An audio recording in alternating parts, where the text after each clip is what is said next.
I follow the minister in charge. Central minister follows the minister in charge here.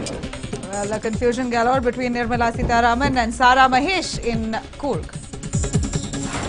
G. Parmeshwara and Sara Mahesh take a swipe at the central government, accuse the centre of second-hand treatment for Kodagu.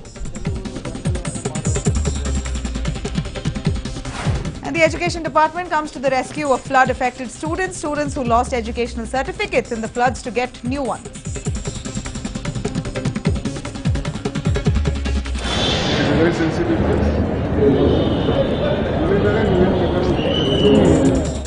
And that's D.K. Shivkumar, who washes his hands off over the medical students' inability to attend counselling.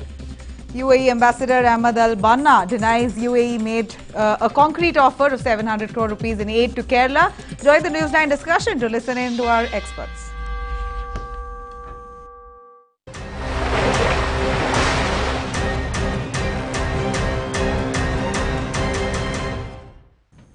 Welcome to this NEWS9 special with me, Nabila. Rupees 700 crores in aid by UAE to Kerala. That was the news doing the rounds, and taking a new turn now, finally, for that piece of information, is now that the ambassador of UAE to India says that there is no concrete decision made on how much amount they will be granting in aid to Kerala. First, there was much hype surrounding the massive aid offered by UAE, and now the centre, and there was also talks about how the centre, to be very honest, said that they do not want that aid. These were the rumours doing the rounds. What's true, what's not? There was no official confirmation coming in from anywhere. These were reliable sources who gave out information on these lines. What is true exactly? Is the UAE really wanting to give aid and India not accepting it? Or is it that the UAE is still not decided on the amount of aid to be given? And even if they do, will India accept it or not? That's the question here. Take a look at this special. UAE Ambassador's shocking statement. Official announcement of 700 crore rupees aid was never made. Decision on aid amount yet to be taken. Yes, this is what UAE's ambassador to India, Ahmad Al-Banna, said on his country's stand on the 700 crore rupees aid to be given to India. Let's listen in as to what the UAE ambassador had to say. We have set up a national committee for aid to Kerala. The committee will work with the India's foreign ministry and the embassy to ensure the funds reach the needy. No official announcement on the amount had been made by the UAE government yet. UAE and Kerala share a special bond. An estimated 3 million Indians live and work in the UAE, of whom 80% are from Kerala. UAE was one of the first countries to offer their support to Kerala, stating that Kerala was a big part of their success story. UAE will provide an assistance of 700 crore rupees towards Kerala floods. The controversy began when earlier this week Kerala Chief Minister Pinarayi Vijayan announced that the UAE will provide the flood-stricken state an assistance of 700 crore rupees and claimed that the same was communicated to Prime Minister Narendra Modi by Sheikh Mohammed bin Zayed bin Sultan Al Nahyan, the Crown Prince of Abu Dhabi and Deputy Supreme Commander of UAE's Armed Forces. Chief Minister Pinarayi Vijayan informed that the United Arab Emirates will provide Kerala an assistance of 700 crore rupees. Kerala has a special relationship with UAE, which is a home away from home for Malayalis. We express our gratitude to UAE for their support. This was communicated to the Honourable Prime Minister Shri Narendra Modi by Sheikh Mohammed bin Zayed bin Sultan Al Nahyan, Crown Prince of Abu Dhabi and Deputy Supreme Commander of UAE's Armed Forces. Prime Minister Narendra Modi had even thanked the Arab nation for its generosity through a tweet. Soon after the Prime Minister's tweet came the External Ministry statement that created ripples both in Kerala and central political corridors. The centre maintained that it had not received any official request from the UAE to donate towards rebuilding flood-wrecked Kerala. We are capable of meeting our requirements through domestic funds.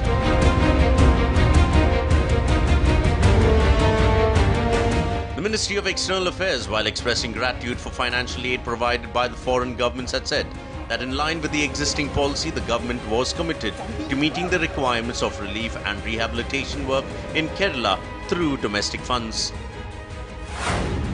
Kerala versus the centre. Meanwhile, the left government in Kerala is at loggerheads with the BJP government at the centre on the issue of accepting foreign aid for rehabilitation purposes in Kerala. In fact, Union Minister of Tourism KJ Alphonse, who hails from the state, said that he has pleaded with his fellow cabinet ministers to make an exception in the case of UAE, as there are more than 1.3 million people in relief camps and more than 2 lakh houses which have been damaged due to the worst floods that battered Kerala. The coastal state's ruling Left Democratic Front had been criticizing the Modi government. It accuses the centre of not bringing clarity to which state can qualify to receive financial relief from foreign governments. Kerala's Finance Minister Thomas Isaac, as well as the Chief Minister, had cited an entry in the National Disaster Management Plan published in 2016 that allows the centre to accept assistance offered by a foreign government. As a matter of policy, the Government of India does not issue any appeal for foreign assistance in the wake of a disaster. However, if the national government of another country voluntarily offers assistance as a goodwill gesture in solidarity with the disaster victims, the central government may accept the offer. BJP wasn't left behind in hitting back at the left government in Kerala. It's the biggest lie of the century spread by the CPIM. Kerala's BJP chief Sridharan Pillai has hit back at the Kerala government, saying that this was the biggest lie of the century spread by the CPIM and the left.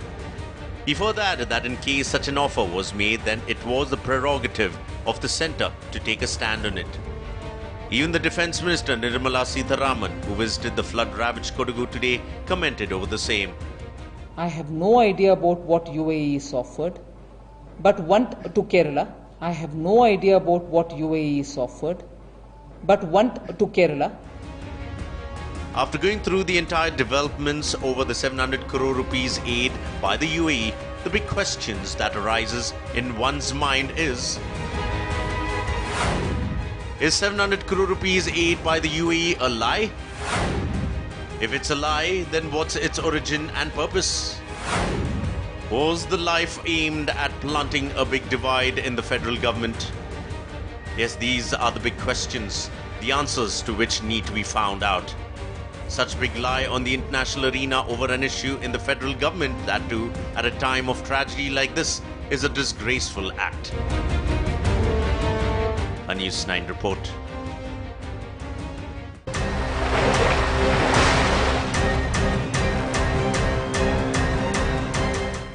Well, a truth or a lie, we're really wondering where this rumor was floated from, where exactly did the information of 700 crores coming into Kerala as aid come from. Pinarayi Vijayan, the Chief Minister of Kerala, of course, came out in a press conference and very clearly mentioned that the Prime Minister was told by an ambassador of the UAE that 700 crores has been decided by the UAE government to offer in aid to Kerala. And then there was also rumor that India denied it. I mean, rather, India refused to accept that aid because the country always offers aid but does not receive aid. That's India's policy. So that's what our Prime Minister also very clearly stated. But was this said, was these exchange of words or exchange of statements made in the first place, or was it just a rumor in a bid to polarize Kerala?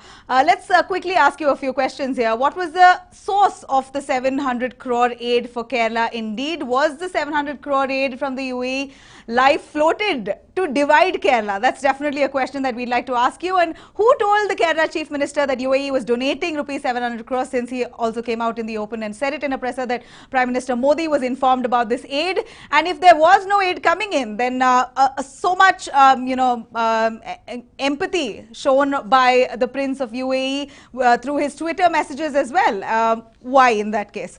We have a few of them joining us here to tell us a little more. Let's quickly introduce our guests joining us. But before that, I'd like to throw out a question to our viewers. Should the centre investigate and push the perpetrators of this flood aid lie? I mean, these kind of false information doing the rounds really does not benefit anyone here during a calamity like this. Let's quickly go over to my colleague Michael, who's bringing us information from the newsroom. Michael, what do we have on Twitter? I mean, this is fresh information coming in that UAE may not give aid to Kerala. 700 crores that was ideally floated the information. Now they've backtracked and said that we have not even made a decision in the first place as to how much to give, and if at all we want to give, what are the modalities to it? How do we go about sending the funds to Kerala specifically? How do we know Kerala itself is going to be using it, and how and what not? So let's go over to my colleague Michael there. Well, Nabila, what is first of all, the UAE did put out a tweet saying that those who can help, do help. I'll just show you what was the tweet put out by Sheikh Mohammed. This was on August 17. The people of Kerala have always been and are still part of our success story in the UAE. We have a special responsibility to help and support these affected people during this holy and blessed days. Then comes another tweet wherein he has said,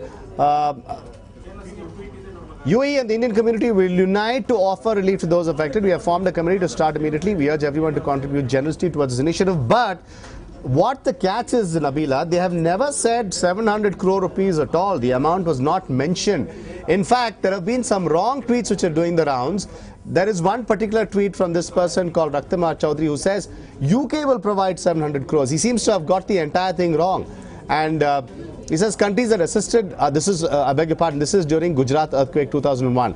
And he has said that the UAE is contributing 700 crores. Now, we also have Prime Minister Modi's tweet wherein he has said a big thanks to Sheikh Mohammed for his gracious offer to support people of Kerala during this difficult time. His concern affects the special ties between governments and people of India and UAE.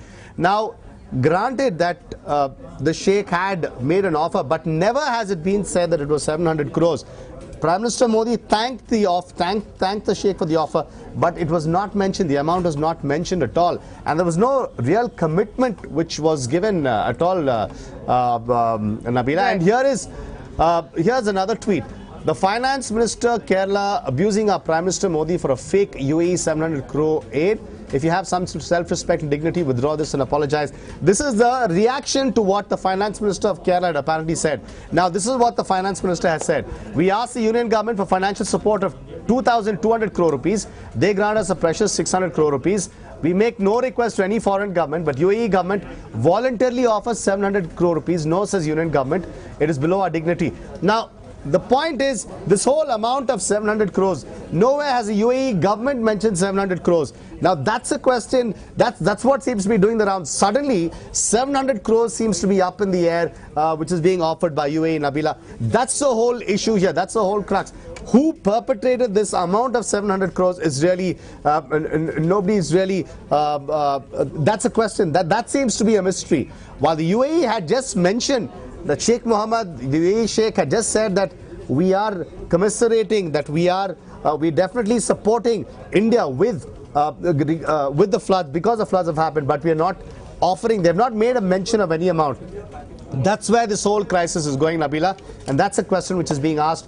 Who perpetrated this whole 700 crore theory? All across the net, suddenly 700 crores seems to have appeared. Who is behind these lies? While the UAE government has just said that we will offer, they have never mentioned even once 700 crore rupees. Somehow the Kerala government seems to have latched on to this amount, 700 crore rupees, probably because it was doing the rounds on the internet. Right. The Finance Minister of Kerala also has latched on to that, Nabila. Right.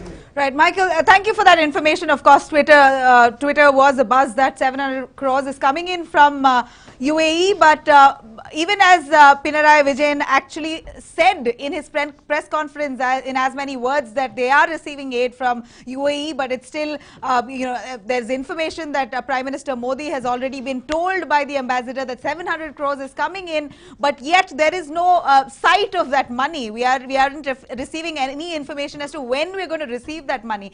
He was at that stage when he spoke at the presser, which means he was already quite confident that money is coming in. Let's listen in to Chief Minister of Kerala. ഇപ്പോൾ ഉണ്ടായ ഒരു പ്രത്യേക കാര്യം UAE government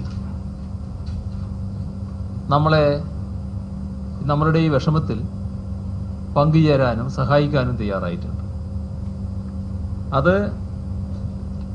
നമ്മുടെ പ്രധാനമന്ത്രിയുടെ അടുത്ത്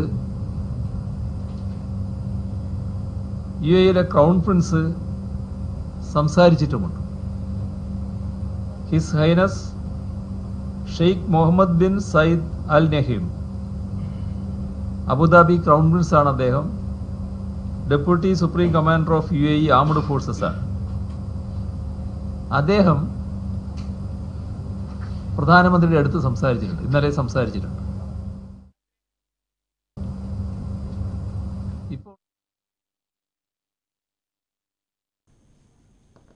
Well, did you hear what Chief Minister had to say there? Let's quickly introduce our guests here. Let's see if they can interpret the Chief Minister's presser. We have TNC Sridhar joining us, who's a Joint Commissioner, retired Income Tax Department. Thank you so much, sir. We also have TS Chandrasekhar, who's a spokesperson of the BJP, joining us. We have GN Nagaraj, who's CPIM leader, joining us here in our studios. We have Krishna Kupar, who's a JDS spokesperson, joining us. Thank you, sir. We also have Somdatta, who's an entrepreneur, joining us today, and Sabina Sultana, who's a Congress spokesperson, joining us. Sir, I'd like to ask Mr. Nagaraj, first CPIM leader, to interpret this press conference or the statement made by Pinarayi Vijayan as to aid coming in from the UAE. Is this misinformation? Was he told? Is there any formal statement come out by the ambassador of UAE? Because to our knowledge, none of it has been published anywhere or spoken. Well, say the plight of Keralites is very well known in the whole country and in the whole world, and therefore there have been offers coming from various governments and including UAE. And in that say offers coming from various governments, about 4 or 5 governments have already come, including Pakistan. Right. The Prime Minister has also offered just yesterday probably. And therefore such offers are coming. And when such offers were coming, UAE first actually, it is the first country to respond, and immediately they formed a committee. They formed a committee of persons who are from India, who are working there, and also their government persons, to work out the modalities. Of how much and how it should be given and all that. Right. And in that connection, say a group of NRIs who are having businesses and are also who are employees there, they met the authorities there, Prime Minister or Vice President, whoever, whatever right. name that they give their posts, given to their posts. Well, they met them on Bakrid to offer their wishes, right. Bakrid wishes. And on that day, the Vice President, who is next to the President, and also I think he is also the Prime Minister kind of a person position. There. Yeah, okay. Person there, and also Deputy Commander-in-Chief of the Army and various other things like that. And he, to this delegation which offered him Bakrid wishes, he inquired about the plight of Kerala, the present position there. And when this delegation described to him what is happening there, then he mentioned that their government is ready to offer aid to the extent of $70 million or something like that. Okay, and that delegation say has gone to press about this say offer that was made, and it seems that they were also told, that delegation was also told that the UAE government has contacted our Prime Minister regarding this or something like that. And this delegation also contacted the Chief Minister of Kerala, that we have met and this is what he inquired about the plight and this is what he has offered. Well, on that basis, the Chief Minister of Kerala made that press statement. This is the background for the entire thing. Right. And so you feel the message is lost in communication? No. Say now, what does the ambassador of UAE to India say as of now? Right. Well, what he says is, it is not yet finalized. It is still in process. This is what he says. It is not that they are refusing. Yes. It is not that they have not refused, They have not said that we have not offered anything. What they have said is it is in process and it has not yet been finalized. Okay. And what is the background for this statement of the ambassador? The background for this statement of the ambassador who is in India, Yes. is mainly the external affairs spokesperson, Yeah. who made a very, very wrong statement on Indian policy on Wednesday night. Ahmad Al-Banna? Yeah. Yeah. Whoever is Yeah, the he's the spokesperson. ambassador. No. I am speaking about the MEA spokesperson of Government of India. Okay. Ravish Kumar. Okay. Ravish Kumar, on Wednesday night, he said that India has a policy of not accepting any offers from the other Yes, countries. they only give aid, don't receive aid. Something like that, he said. And this is the background in which the ambassador today has been compelled to give this statement. Because You feel so? yeah. Or when the ambassador I am coming to that. when there was no formal statement made in the first place. No, I am coming to that. You see, so many tweets of the UAE government is there. So many tweets of the Modi PM from PMO itself is there, thanking them, and all that is there. Whether there was any call from the Vice President of UAE to the Prime Minister is to be confirmed. It is to be confirmed from the PMO office or from UAE. But the PMO office says that there's no official word. No. They have not. PMO office has not spoken. Yes, anything. we've got as of now, only the ambassador of UAE has made this statement. Okay, That's let's all. go over to Okay. our BJP spokesperson joining us. Is there an official? Let me. Okay, I will. You can speak. Yes, Mr. Chandrasekhar, is there an official statement that's come in from the UAE going by your Prime Minister's office? We hear that there is no official statement. Have you heard of anything? Madam, nothing like that. But one thing was the UAE government, they said that they want to help us during this type of distress, Okay. which Prime Minister said, thank you, but we have a policy from... He said thank you. No, it's very serious. It's not like anything. They said we don't accept any... So he said thank you, okay, I'll accept it, or thank you, no No, thanks. thank you, but Indian government, we have a policy of not accepting any aid. But the Prime Minister can't answer like that. He's a Prime Minister of India. Yes. He's a Prime Minister of 1.2 crore people. Yes. And he's a Prime Minister for one of the biggest superpower of the world, like US and Russia. We can't just give a statement like that. So what he has said was, they have sent a mail.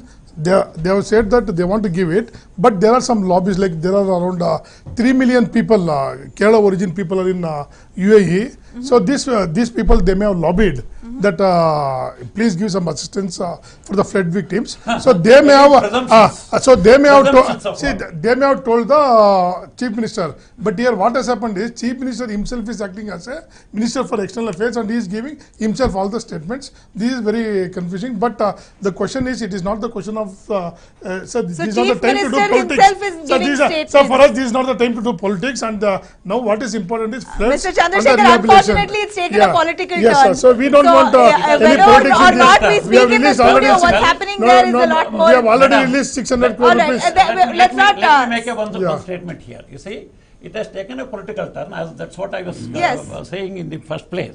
It has taken a political turn. We don't want politics of this. It has taken a political turn by... We don't want politics, but if you are making it... You have made it political. You have made it political. You are saying... You have made it political. No. I want to make a statement here. Mr. Chandrasekhar, he did not speak while you were speaking. You should respect him the same way. No, what will respect? Please, No, speaking over the other.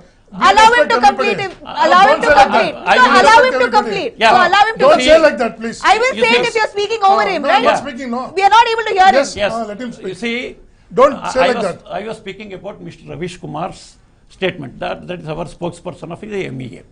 On Wednesday, he made a very false statement that our government will not accept any foreign aid Since regarding 2004, we are not Sir, accepting. allow him What to you are telling, sir? complete. You are telling Allow the him wrong to- no, statement. that's not Don't right. interfere. Don't Mr. interfere. Chandrasekhar, that's Don't not right. interfere What when you I are am saying, speaking. Mr. Chandrasekhar, Don't that is not interfere. right. Don't interfere. You are telling lies and you are telling me to stop it. Well, Mr. Chandrasekhar, allow him to finish. Yes. You see, he made a very, very false statement. Why I call it false? Well, on 2016 May, Government of India, with Modi announcing it, Modi himself announcing it, has made a very clear policy. It is there. If you want the say the sentences and the words of the policy. Yes. He said what, sir? I can. What was the read statement? It. Yeah, sure. Please. Okay. What that policy says? India will not make a request for any foreign government for any aid in case of distress. But if any foreign country offers on its own, there is no problem for accepting it.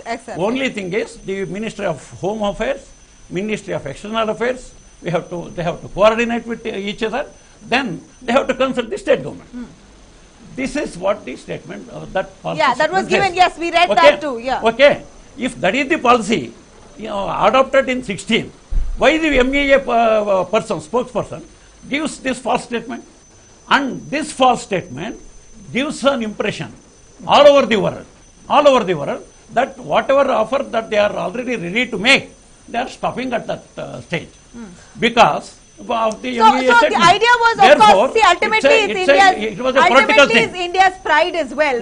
Can we think of pride at this moment of need? When this policy was being formulated, there is nothing about this pride. You see, why this policy was formulated? It has a foreword from the Prime Minister himself. That policy has a foreword from the Prime Minister himself. And that clearly says, we are ready to accept if there are any offers. We won't request. But if there are any offers, we are ready to accept. Yes. That policy is there. That policy is policy of Government of India. So the idea was, Mr. Nagaraj. Therefore, there is no question of pride in one thing. And Ravish Kumar was misleading the whole world. He was misleading the whole world. We got your point. Because of this politicking by this Government of India, and because of that, the ambassador was compelled to give this statement now. All right. See, ultimately, the BJP has not made an official statement. In fact, when you say the BJP, of course, the Prime Minister I am saying himself, only MEA. I did not mention anybody else. Right. Prime Minister and the MEA. I'm talking about the Prime Minister's office has not made any official statement of UAE's ambassador saying that they will give aid. I did not refer on to one it. side. I did not on the other side, the UAE itself has not said that they are giving aid. But the Kerala Chief Minister came out and said, yes, we are receiving aid, but we haven't yet seen, the light of day. Like, the money has not seen the light of day. So, we don't know where this miscommunication has happened. I'll quickly go over to Mr. Krishna.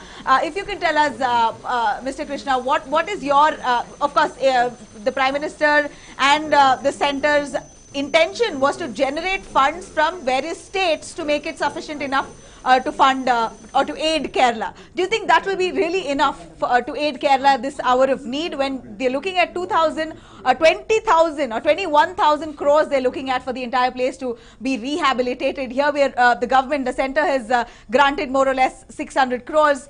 While the other states altogether might come around 300-400 crores. So ultimately just about 1,000 crores to 1,200 crores, whereas Kerala is looking at 21,000 crores for it to be rebuilt or put in place. So do you think we'll be self-sufficient, or Kerala will be self-sufficient? I mean, from the aid received by the states, is that enough? No, first and foremost about this fiasco. Now we know what Karnataka government is up against and what Mr. Kumaraswamy keeps complaining. Media is entirely responsible for this fiasco. Social media and the mainstream media. They don't verify facts. There are two kinds of fake news that comes up. One is they don't verify facts. Second is they twist leaders' words. This is a best example of what Mr. Kumaraswamy keeps complaining about the media. It was all right, fake so news. let's move on from media dissing. Please let me complete. It was fake news. Let's get to the point. Nobody did Thanks to the media, whatever information is there, even false information, it comes to the fore. So false information you should fact check, verify, and then publicize it. Thanks to the media, all the mismanagement by politicians also comes to light. So thanks to the media for doing such a great job for highlighting all the inefficiency. It's completely off by for TPR consumption. This kind of news. Media, I am blaming only MEA. I don't know. I think the JDS loves to blame the media, but let's move forward. This is off for by media for TPR. All right. Okay. Finished. Coming to this one. Thanks to the media, the JDS is also in power today. Coming to the question you asked about 20,000 crores. Right? See, 700 crores is a very small amount when you compare it as percentage. I mean, it looks large, But when you take it as a percentage of 21,000, it's not even 5 or 6% probably. Yes. So it's not a big deal for either Kerala government or for government of India. Having said that, UAE has lot of different ways to route that money to this one. Even if Indian government say, like the BJP spokesperson say that there is no law that allows Kerala government to receive foreign aid. There are thousands of workers in millions, not even thousands, millions working in UAE. You route it through them. I mean, pay them a bonus and let them transfer to the chief minister. So there is no problem. There is routing the money. Yes, exactly. Issue. Yeah. That there is is no the issue. problem. Yes. So you're saying basically they've agreed to give 700 crores. No, if they want to give 700 crores, let them route it through somebody else. If Indian government does not offer, I don't see any issue with this. Excuse me, I can intervene here and say only one sentence.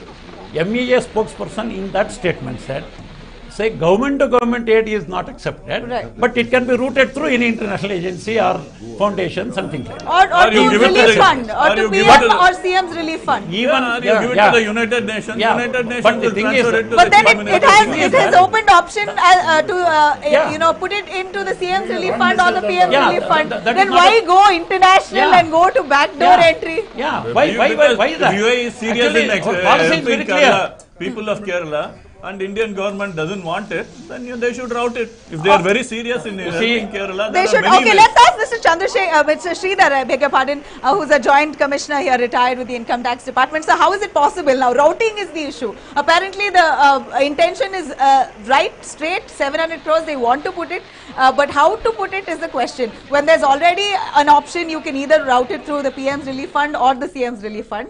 Why this whatever is confusion? amount. What I'm do you not think? speaking No, to I'm not 700 saying. crore. I'm Whatever is saying amount, this yes. is If anyway. UAE is serious See, in UAE is not even sending some denied amount. it. As much as they've not. UAE wants to send any amount of money. Got it, sir. The routing only is Even a though problem. they have not accepted that they want to give 700, they have not denied it either. So maybe Kerala will get 700 for all you know. Hopefully, it's a dire need for them because they'll accept aid from any corner coming in right now. That's the condition that Kerala is in. So how can they possibly get funds? How can you possibly route it to Kerala? I mean, is that really an issue if your intentions are straight?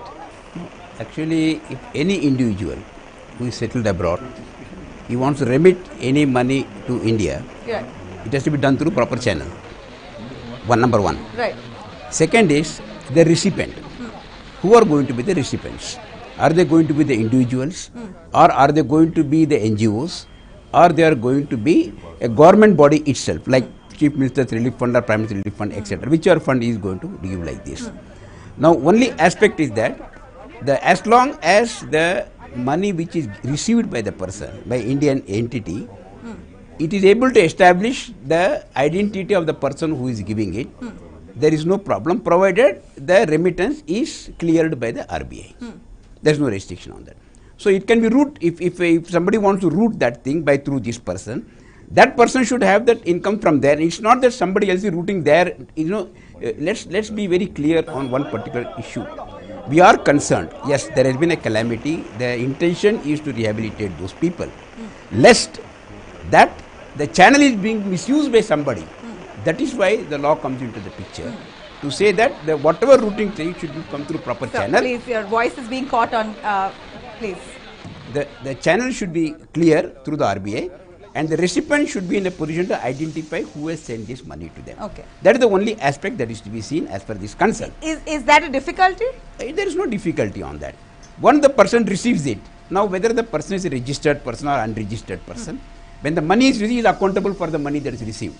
As far as this income tax aspect is concerned, they will see whether there is a registered organization and the money is received by them, whether it is received by a not anonymous donation, regular known donation it is coming up. Okay. Then if it is inanimate donation, where they are not able to identify that person, then legally the provision is that if any anonymous donation is there, they have to pay tax on that and then use the balance of the money. Right, That's right. very clear on that issue. Anyway, whatever aid comes in, it's not for immediate relief, it's for future rehabilitation and rebuilding. It can the happen because it is not one day, 2 day is that- affair. One day, 10 years it will take. It can be for immediate relief as well. Just now, 2,500 crores is necessary. Only 1,000 crores have accrued from all 2,000 or 21,000? They say. 21,000 21,000. Total damage. 21,000 Right now, total damage. Okay. 2,500 Currently they want crores immediately, immediate okay. use, and in that only 1,000 crores have accrued from all sources, including central government. Is it already coming? Yeah, It's coming. 1,000 crores have come. Has come in already? Yeah, Okay. Central government, various state governments, and public funding. Okay. All that together, 1,000 crores. 1,500 crores is deficit as of now, immediate. But central government is not ready to offer. Central government is denying it. But like denying Mr. that help. No. Like That is the whole Mr. problem. Sridhar is saying, Clarification, because there are many viewers, many Yes, sir, panelists. Just I want to make two small clarifications. Number one is, see, the government of India, they are following the policy of UPA government of Manmohan Singh, where they are not accepting the foreign funds. Number one. Number two is, just I'll clarify a minute. Number two is, they can fund So the are they money blindly through following NGOs. footsteps? See, there are legal NGOs. Wherever the legal NGOs are there, they can fund. Sir, don't give an assumption that they can do. See, if India is not accepting money from UAE, you are going to give to the laborers from them you are rooting. Don't give this type of messages, because this is a responsible nation No, and no, we are Mr. responsible Chandrasekhar, people. what do you See, mean that to type say? of in this type of panel, if we are giving that type of message, Sir, I let's don't not think, get personal, I for will God's give sake. you- no, You talk to me, no, yes, sir, why are you ma'am. talking to him? No, because, I'm asking see, you, are you, according, in your view, should Yeah. India accept the funds coming in or not? Madam, no. See, since 2004, we are not accepting any funds from foreign countries. So as we yet. should not. So what we are doing is that we are ourselves, we manage very well. When there was tsunami in India, we managed it. Then And the we only- center see, giving, we then only the gave center aid to giving only US, 600 China. crores, doesn't Madam, that it is sound just as for a joke? immediate. The Prime Minister has very clearly clarified that for immediate relief, they have given 600 crores. Now they are going to release. Doesn't that sound It as is a going joke? to come, madam. It is going to come. Isn't that funny? Ma, it is going to 600 come. crores. No, Madam, it is going to come. It is going to come. See, Okay, yeah, so Kerala is a part of India. when is and it going Kerala to is come not when the somewhere outside state of India. needs, when is it going to come when the state Madam, immediately needs see, 2,500 the Kerala crores? state government has to give us what happened. Okay, is what would be your statistical thing. response to Kerala saying, why are you treating us as Madam, with stepmotherly treatment? they are doing a political game. Who's doing it? Kerala, By Chief denying Minister- it, Chief then Minister- if the Sorry, center was saying- any concern, maybe sorry, they would have saying Ministry granted of more External funds. Affairs, Ramesh Kumar, who is the spokesperson, he is going to follow the precedence of what. All right. I'm going to earlier move government has over. done. I'm You are going to blaming move him on over. it. Let me quickly take. May I make a request that say 2016 NDA government's policy, that is Modi government's policy, NGOs on is- legal on NGOs is distress. there, sir. Just a minute. On distress, I want that to be placed before the public. All right. And I can give you We'll the get copy it. of that. We'll get it for you. Let's quickly go over to Somdatta, who is an entrepreneur herself, somehow mobilizes funds, enough and more funds, even internationally, to tell us a little more about what do you think about funds coming from the UAE, a message that was lost in communication, it looks like. While UAE says we're still thinking of a figure and we're still deciding on how to route the money, the center says there was no formal communication, and even if they are giving it, maybe we don't want it because we are self-sufficient. So firstly, I think, listening to the esteemed panelist, being an economist and a student of law myself, I think this is a comedy of errors. Okay, we cannot deny the fact that Kerala is in dire need of funds and rehabilitation, point one. Secondly, if anybody has read the 2004 NDMP, which is the National Disaster Management Fund, entire, policy, they will understand that all it says is the country will not on its own go and request for funds. However, if voluntarily given by any nation, it is upon the discretion of the country, depending on the situation that the country is in, to accept that. No country in its sane mind would ever form a policy that is absolute in nature and says that, oh no, because I do not want to be considered as a third world economy, I'm not going to accept funds. In case of a natural disaster, it is not always possible that the country is self-sufficient to provide the exact amount of losses and accurate and to be facilitating that. There are a lot of miscommunication here. The first thing, I have read through all the communications that has happened from the time the Kerala disaster took place to all what the government has been reciprocating to. Many countries have gone out and supported, saying that we are there by the side of India. And therefore, the PM has reciprocated to that, saying that we are more than happy and we express our gratitude for you to stand in solidarity with us during this crisis. Nowhere in that communication has UAE said, I'm giving you 700 crores. Also, please understand that a government cannot, without a formal policy, without a formal documentation and a letter of intent, establishing that my government A is giving this much of amount to government B, can actually make such an, creditless, statement in social media. No government would do that. Therefore, when the central government acknowledges that sentiment of coming and standing in solidarity, all it says is we appreciate you standing with us during the time of calamity, and therefore so on. Now here are the different interpretations that has taken place. The founder of Lulu, who basically is currently a Gulf resident, there is one stream of communication that says that he has met someone, he has met the Crown Prince, and during the Eid, which I completely agree with, sir, that there are a lot of communication. So basically these are informal communication, no validation on top of it, and people in the day of social media, and like sir said, so the thing of fake, see, media on one hand is the reason we exist, right? And why that exists, it's a mirror. The mirror can sometimes give you a wrong reflection or right, it's up to you how you presume it. Here what has happened is a communication trail, right? A communication trail that has all gone wrong. Somebody who is saying that, Yusuf Ali MA saying that I have heard from someone and therefore, so that's why I said it's a comedy of errors. No government without a letter of intent can establish a fact saying I have an intention of giving this much of money. Now this is the important part. Should we not take the money? Of course we should. Anybody who's giving it, the routing is secondary. Are we going to look needy? We are needy. Hold on. Nabila. Everybody as a human being. What about the pride of the country? Everybody, a pride is never compromised when in the need of the hour, you take the support of nations to stand by you. India also went ahead and did a lot of, work and support when all the different calamities were there to actually pick up people. No nation. 6,000 crores to Nepal. No, yes. see, no nation. Please understand. It's not about proving a point here. It is about saying that every nation has an interdependency, and there are enough policies to support that during the time of need, we will appreciate another country to come and stand by us. No nation can be completely self-sufficient or reliant. Absolutely. Especially when it comes to natural disasters. You cannot predict that the effect of the natural disaster is going to be in tune of these 1,000 crores, so I will already have this pool of money available with me to provide immediate relief. The reason so many relief institutions, the governments have accepted relief in the past, the 2004 policy have not been read and people are misconstruing it. So the first policy came in 2004 by the Manmohan Singh government. That is the main policy. Then there is a subsection in the policy which talks about the intermediaries, which is basically facilitation of funds. The question is not routing. Should we take it? Yes, we should, because the policy says so. If it's voluntary in nature.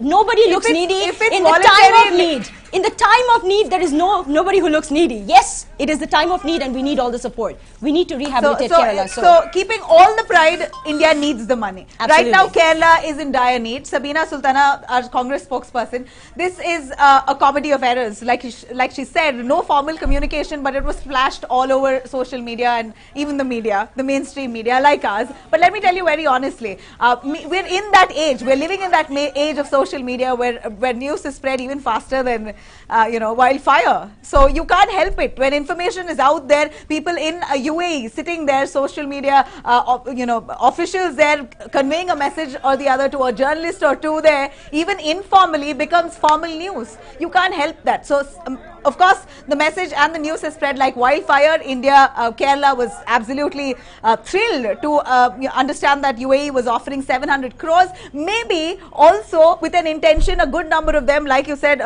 somebody from the owner of Lulu, and a good number of them, a bunch of them, wanted to impress upon the fact that UAE is giving more funds to Kerala than what the center is giving to Kerala. What would be your reaction to that?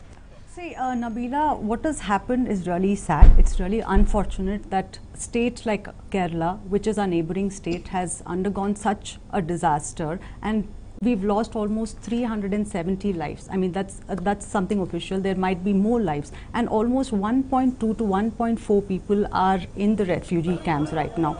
So why is this happening in such a situation that even if it is a formal or an informal communication, the CM of Kerala has come out and spoken about that maybe we do not know in what context he's come out with this statement, but he was overwhelmed, and with whatever information he got, he came out with the figures.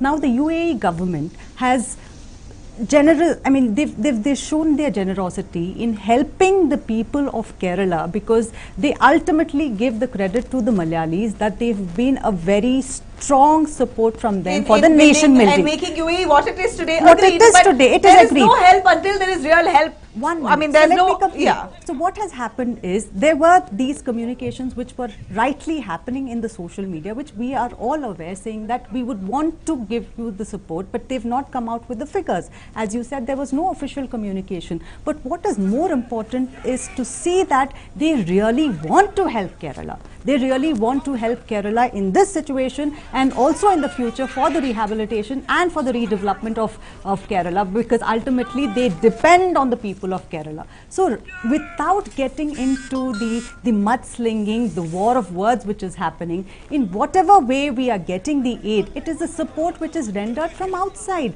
When our government, the central government, is helping with whatever figures and numbers they've come out with, 600, 700 crores, fine, you give that. But when somebody externally wants to extend support to you, why do we have to deny?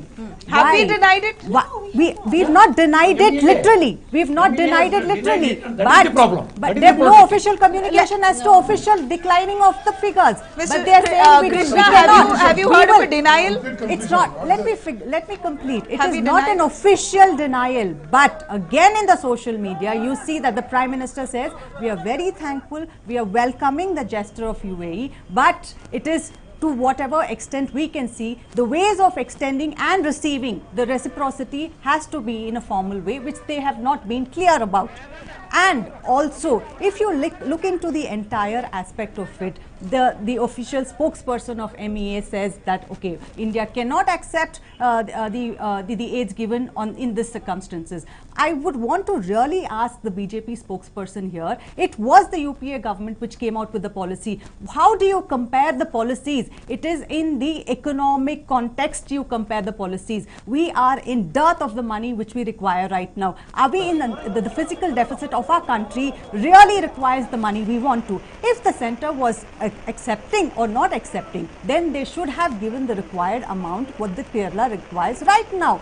But if it is not in a position, if it is not in a situation, why can't we just take in the money? Is it true that Shashi Tharoor is right now trying to lobby for money? And of course, everybody with the UN. Yes, he is there in the UN. He has given the representation. So then that's a massive embarrassment to the center, really. I mean, because if the center is giving possibly half of what I wouldn't give a word saying that it's an embarrassment, but it is the gesture which is offered by our neighboring country, which has taken the services of our countrymen. In that scenario, when they are willing to support us, we should be accepting. So you're questioning your Manmohan policy. Singh policy. One minute, sir. Please do not interrupt. And secondly, as you are spokesman for your own policy. Shame. All right. Sir, it is shameful on your part to politicize such a such a emotional thing. Why you did not take it's okay when the tsunami happened, why you did not take? I rather not comment on such political statements, because even I have my relatives in Kerala. I know how they are suffering. I see what has happened to them. I have actually gone through what they are went through those times. For the nation. So right, you and Mr. Shashi Tharoor. So oh my God, this I think this shame. Is how is it shame for the nation? Not politicize how here. It is a shame for the nation? Please understand. If somebody, if a member of parliament is going to another country and the United Nations organizations, telling them that this is the plight and state of our country, we are in dearth of the funds. If you can help us in some way. How come Shashi Tharoor goes to United Nations without Indian government permission? What is wrong? What is wrong? How we can go? What is wrong? No, how we can so go how can your external affairs without Ministry of External Affairs permission? Who has given him the permission to make a statement saying that we do not accept foreign aid? So this looks like more like an ego clash rather than really helping the victims. Ultimately, it is the beneficiaries we need to look at. It looks like a massive ego clash, isn't it, Mr. Chandrasekhar? It looks like, y'all are upset it that Shashi Tharoor has gone without your permission, shame on him. but you are not even doing much to aid Kerala. Madam, one second. I'll answer your question. You just asked me why we are not taking aid from the foreign countries. Number one, why we are not taking aid from the foreign countries? Because our own government under Manmohan Singh, they started the precedence that whenever a foreign countries we have the they give the aid, demonetisation they will give lot of terms and conditions. They'll put lot of terms and conditions, human rights violation, that, this, under religious freedom, all this type of nonsense. So, India, we are having more than $300 billion foreign reserve, and we can manage our own crisis very well. During tsunami, we manage very well. During tsunami, we manage very well. So now you can hear people in Kerala crying for your help. Why are you not coming forward with a more concrete solution? Madam, we are doing everything. What they are doing is... government offer 5,000 crores tomorrow. No, let them offer. No necessary of any foreign. Let them offer 20,000 crores. That is good for the nation, no? Yeah, let them offer 20,000 crores. Why they are not doing it? That is politics. That is politics. It's my humble request. One after the other. I have another guest joining us. I'd like to introduce him here as well. Let's cut you all short, give you a break. Please. You can breathe and come back with your points. We have Mr. Akbar Mirza Khalili joining us, who's from the Indian Foreign Service, a retired official there who served under the Jawaharlal Nehru government, Indira Gandhi and the Vajpayee government. He's handled West Asia, including the UAE. He was also ambassador to Italy, Iran and the High Commissioner to Australia. Interestingly, Mr. Khalili is also the grandson of late Sir Mirza Ismail, Diwan for Mysore Kingdom. Thank you so much for joining us and being part of our talk here today. Mr. Khalili, if I can really ask you, Kerala currently really is in need of funds, but it's India's pride, and there was a policy way back in Manmohan Singh's government when a policy was made that India will give aid but not receive aid. But now this is a time of a natural calamity, a natural disaster, where every penny is precious. Right now, UAE is not even announced that they are going to give, but we're already fighting as to how it's going to come, whether we want it or not, and whatnot. In your tenure, what have you seen and how has it happened? Ultimately, we don't want the victims to be the ultimate losers here in the ego clash between political parties or even countries for that matter. How do we receive it, keeping India's pride in mind? 2 points I'll make. One national, one personal. Yes. The minute I retired, I said I must come back home to Bangalore and Madras. I've done my job. Neither do I want a job with anyone, nor any compliment. From the national point of view, it's all very well to follow sound bites. Nobody understands what it was to be with the UAE in the 70s. Yeah. 73 oil prices went up 3 times, 4 times. It's all very well for the income tax people to sit here and finance the experts. We did not have foreign exchange for more than 3 months imports. IMF, Americans, British, all were watching in fun, are collapsing. Mrs. Gandhi, with the help of Haksar and some wise people, ignored the entire establishment of financial pundits and said the only people who can help us will be Iraq, Iran and UAE. We want oil at concessional terms. Saddam gave us 110. Iran gave us, UAE was the most difficult because it was considered pro-Pakistan. We didn't even have an embassy there. I was chief of protocol when we invited the father of Mr. Khalifa. That's one of the most successful visits which ever took place. Completely changed the picture. Little UAE, it may have oil, but still it's a little country. When you get $100 million at 2.5% interest and a moratorium of 15 years, that's a friend. You are an Asian country, you're not a European country. Asians have a way of not refusing gifts. Don't forget your pedigree. Secondly, who's talking about India being dependent? We've got out of their clutches, we are on our own. How do you accept a genuine offer without hurting them and compromising yourself? That is the issue.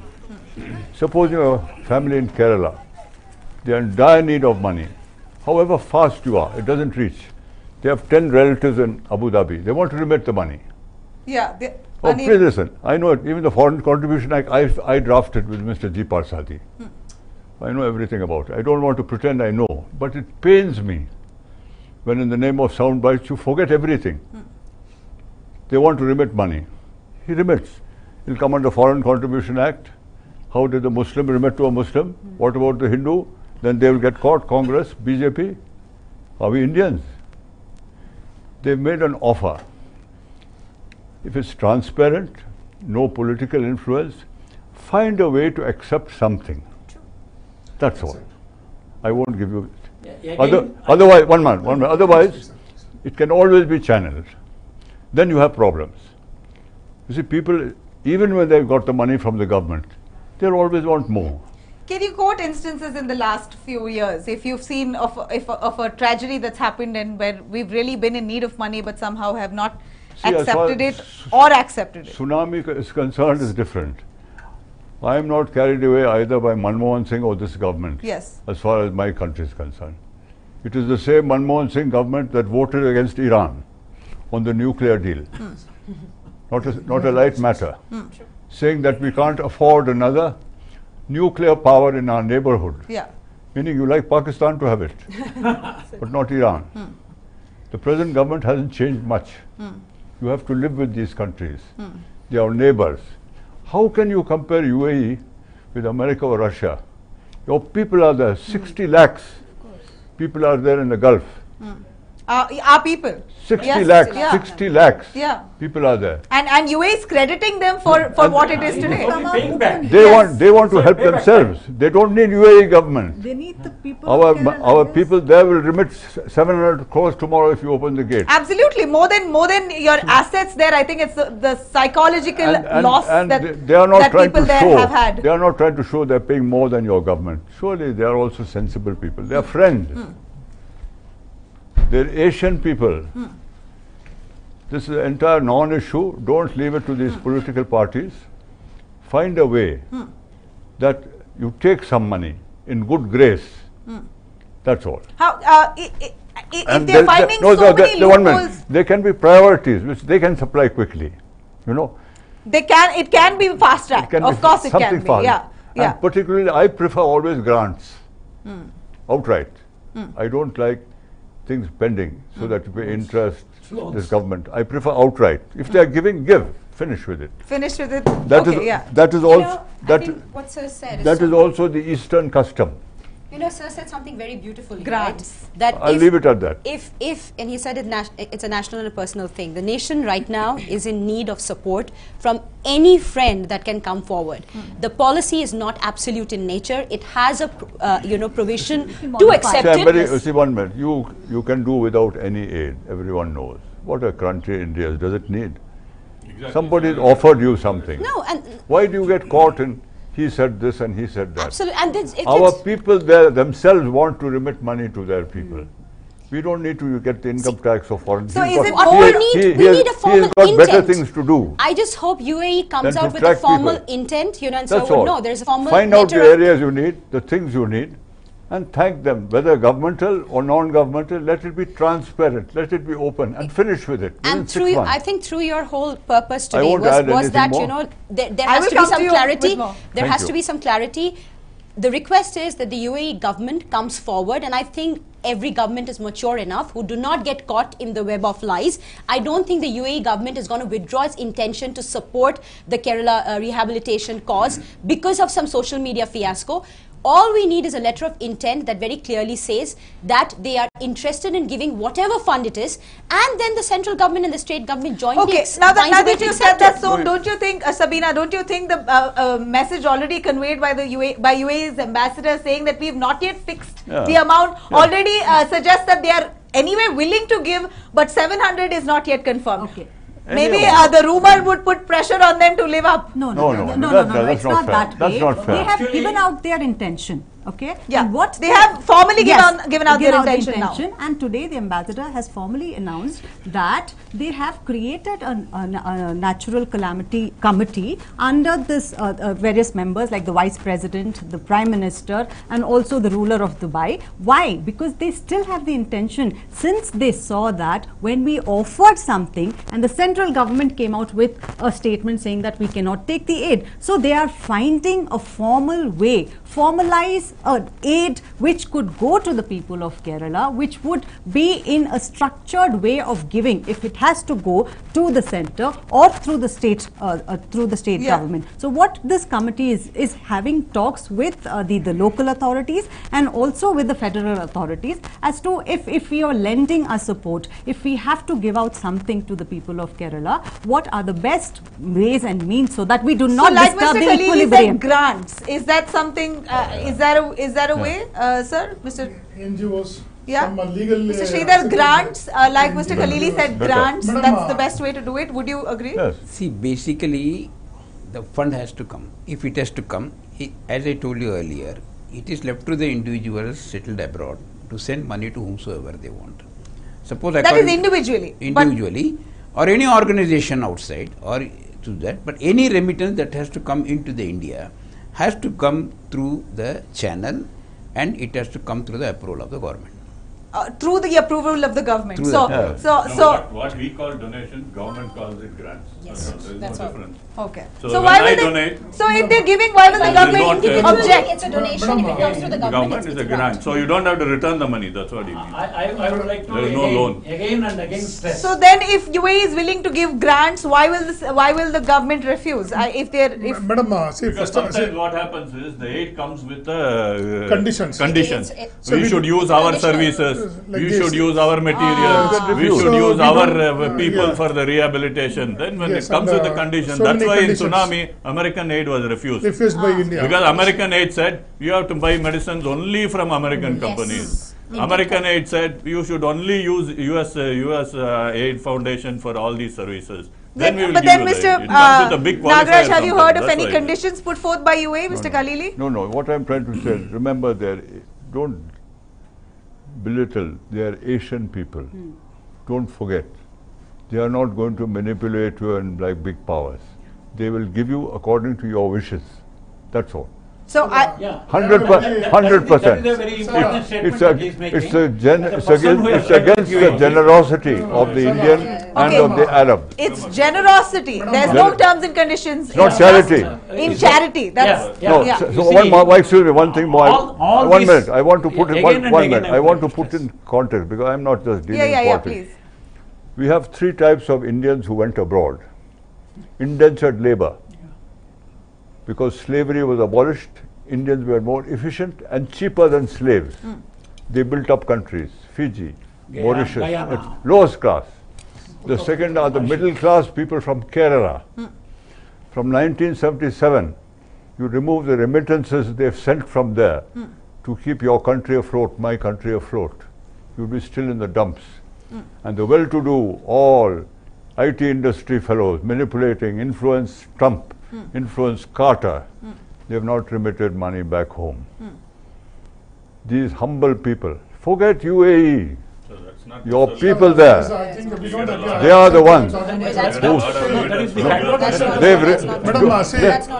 will feel hurt. They will feel hurt. That's what I'm saying. Not UAE. All right. Like Mr. Nagaraj. Again, I will tell you, say whatever that is being quoted about 2004, Manmohan Singh and all that has been just put away with the 2016 policy. And that is the one that is the policy of the India today. Therefore, don't go back at all, because when you have already made a policy statement, right, and which is already there in accepted by the country, then you do not go back, and that's where say the politicking aspect was coming. Say so many countries started offering, including Thailand, say Mauritius, all those countries. Then the Ministry of External Affairs spokesperson comes with a statement against his own government's policy. Against his own government's policy, which prevents so many other countries ready to offer aid, stop at that. All right, let me quickly, I have a very formal letter. Mr. Chandrasekhar, you can comment on this letter that we've received actually from, in fact, Oman Chandy, who is the former Chief Minister of Kerala, has written to Prime Minister Modi expressing disappointment over the funds or the aid or the grants given to Kerala. Kerala. 600 crores, they're saying obviously not enough, and that's very disappointing, whereas UAE is willing to give a lot more, but you all are denying. So quickly, if I can read out the letter to you: sincerely express my gratitude to you visiting Kerala. And of course, the gravity of the devastating flood situation, and to feel the suffering of the people you've come here and visited us. Thank you. Unfortunately, I am sorry to say that the financial assistance announced by the Government of India is quite disappointing as far as the magnitude of the crisis is concerned. We are expecting reasonable monetary help to wipe the tears of our people and to bring them back to normal life. It is great relief to the people of Kerala that so many kind-hearted persons and social organizations across the country and abroad consider this disaster as their own matter, so that they are offering unbelievable help to us for managing this tragedy. And even along with that, His Excellency Sheikh Mohammed bin Zayed the UAE has expressed his philanthropic attitude by putting forward financial assistance of 700 crores of Indian rupees to Kerala. Letter written on the 22nd, day before yesterday, to the Prime Minister. Now again he goes on to say, now reports are being spread that the Government of India has denied permission to accept this great monetary help. This decision is quite disappointing to the people of Kerala. Rules should be such as such to eradicate the sufferings of the people first, beyond any other policy. If there exists any obstacles against the acceptance of foreign financial aid, kindly look into the matter immediately, seriously, and bring suitable modifications. I hope that Government of India will take further initiative steps to provide maximum possible assistance to Kerala, as you have decided to treat this flood as calamity of severe nature. Also hope that you will take a lenient attitude to declare this mishap as national calamity. He calls it a national calamity, which will ensure better reconstruction and rehabilitation processes to the drowning people of Kerala. With regards, Oman Chandy. To Narendra Modi, which was day before yesterday. Very clear note said, put out to the Prime Minister, saying that Sheikh Mohammed has granted 700 crores, but the centre has denied it. Please amend that. Where it has, I just read it to you. No, I just read it to you. Where Prime Minister has said I have denied it. No, I'm saying I'm reading out a letter that is written by Oman Chandy to Prime Minister. So you are expecting my answer, right, for that? I'm asking you, what is your opinion? Yes, so my opinion is, number one, BJP as a National Party of India, we demand Prime Minister Narendra Modi that more and more fund has to be released to Kerala and it has to be declared a natural calamity. One. Number two is, you are all giving an impression that without UAE, without 700 crores, India will not run, and without that, the whole Kerala relief will not happen. Okay, so Kerala please don't give this type of image. Okay, nobody. Shame on you. So if you are giving that type of image, so we as a nation, we have managed a better reliefs than this. And the second thing, as former ambassador clearly said, we can manage ourselves. We can take help from the Middle East countries if time situation comes, and if the situation is very acute. There also there is an option has been left. So there is no need to do politics. Okay, one second. 700 crores. Okay, one question. Can I ask you? Okay, can I ask you a question? You said you agreed that 21,000 crores is what Kerala currently needs. With immediate effect, they need 2,500 crores. Don't you think 600 crores is literally saying, okay, all right, we'll see. Isn't that treating people of Kerala with stepmotherly treatment really rightly as what they say? Madam, see, India is one nation. We are all one people. See, either it is in Kodagu, or whether it is in Kerala, or whether it is in Kashmir, or whether it is in Gujarat. How much have you granted to Kodagu? Madam, see, how much have you granted to any Indian suffer, how much have you granted to Kodagu? Kodagu entire district is destroyed and washed out. How much has the centre granted to Kodagu? This is going to be get, and already the report is already being done. So like Congress party, we are not here to do politics of floods. And the Kerala government, you yourself said, nowhere 700 crores has been What is the point blaming the Congress? Anyways, the CPIMs are ultimately. See, I'll tell you what. See, they are creating an impression in India that without 700 crores fund from UAE, Kerala relief will not happen. Okay, so you do something, no? Let the BJP, who's the central government now, who's cash rich. You're not cash rich. You're cash rich. They are cash rich for the social media. As a nation, we are cash rich, and as a nation, we want to solve this issue. Not for the disaster much. Yes, we will do it. Yes, that yes, is we what have the to do difference. it and Exactly. we'll Okay, we have to do it.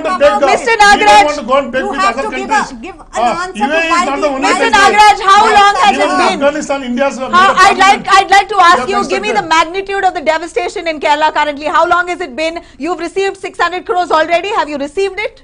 Well, say 600 crores has been assured. Sure, not received as yet. What is the devastation on ground right now? What is the immediate relief you Immediate need? need is 2,000 crores. Okay, okay, you have 1,000 crores currently. You're looking for. 1,000 crores has been given. Okay. And Kerala state government has And this 1,000 crores you got from where?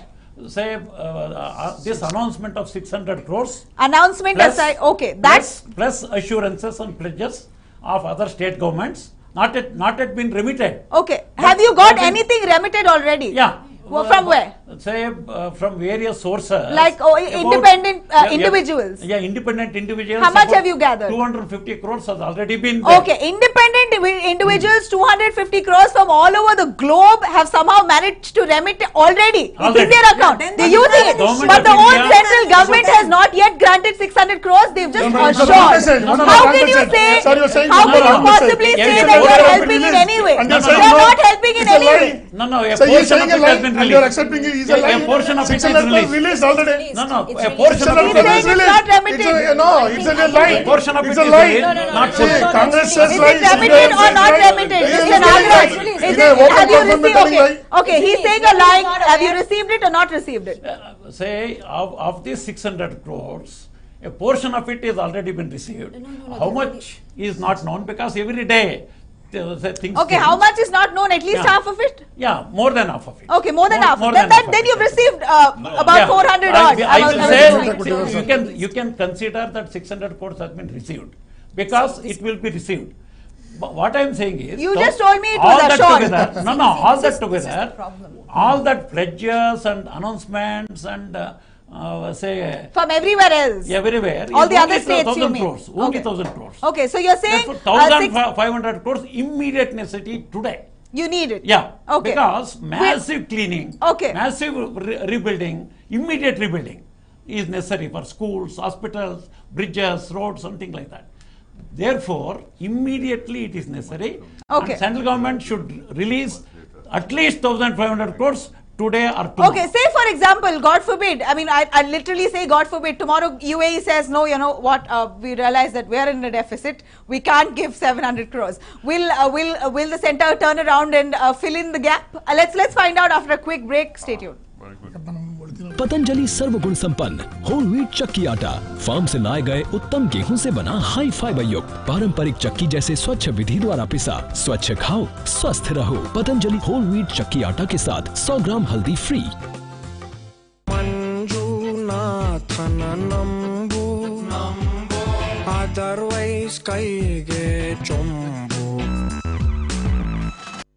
I spent a few days in Gujarat, days that will never leave me. Stepping onto the silvery sands of Kutch, it seemed ironic that we strive so hard to fly to the moon, and the moon itself lands on the earth here. Coming face to face with the Asiatic lions of Gir, I could feel their piercing stares asking me, what is this funny little creature doing in my forest? In the temples of Somnath, arms folded, head bent in devotion, such a sense of tranquility. Forget worries, forget pain, forget dialogues even. Just the Creator and I, the creation. Walking in the footsteps of our forefathers in Dhulavira, I was humbled yet filled with pride. Dwarka gave me Krishna and Moksha. Sabarmati bestowed me with the Mahatma and his teachings. Gujarat has so much to offer. Come, breathe in a bit of Gujarat.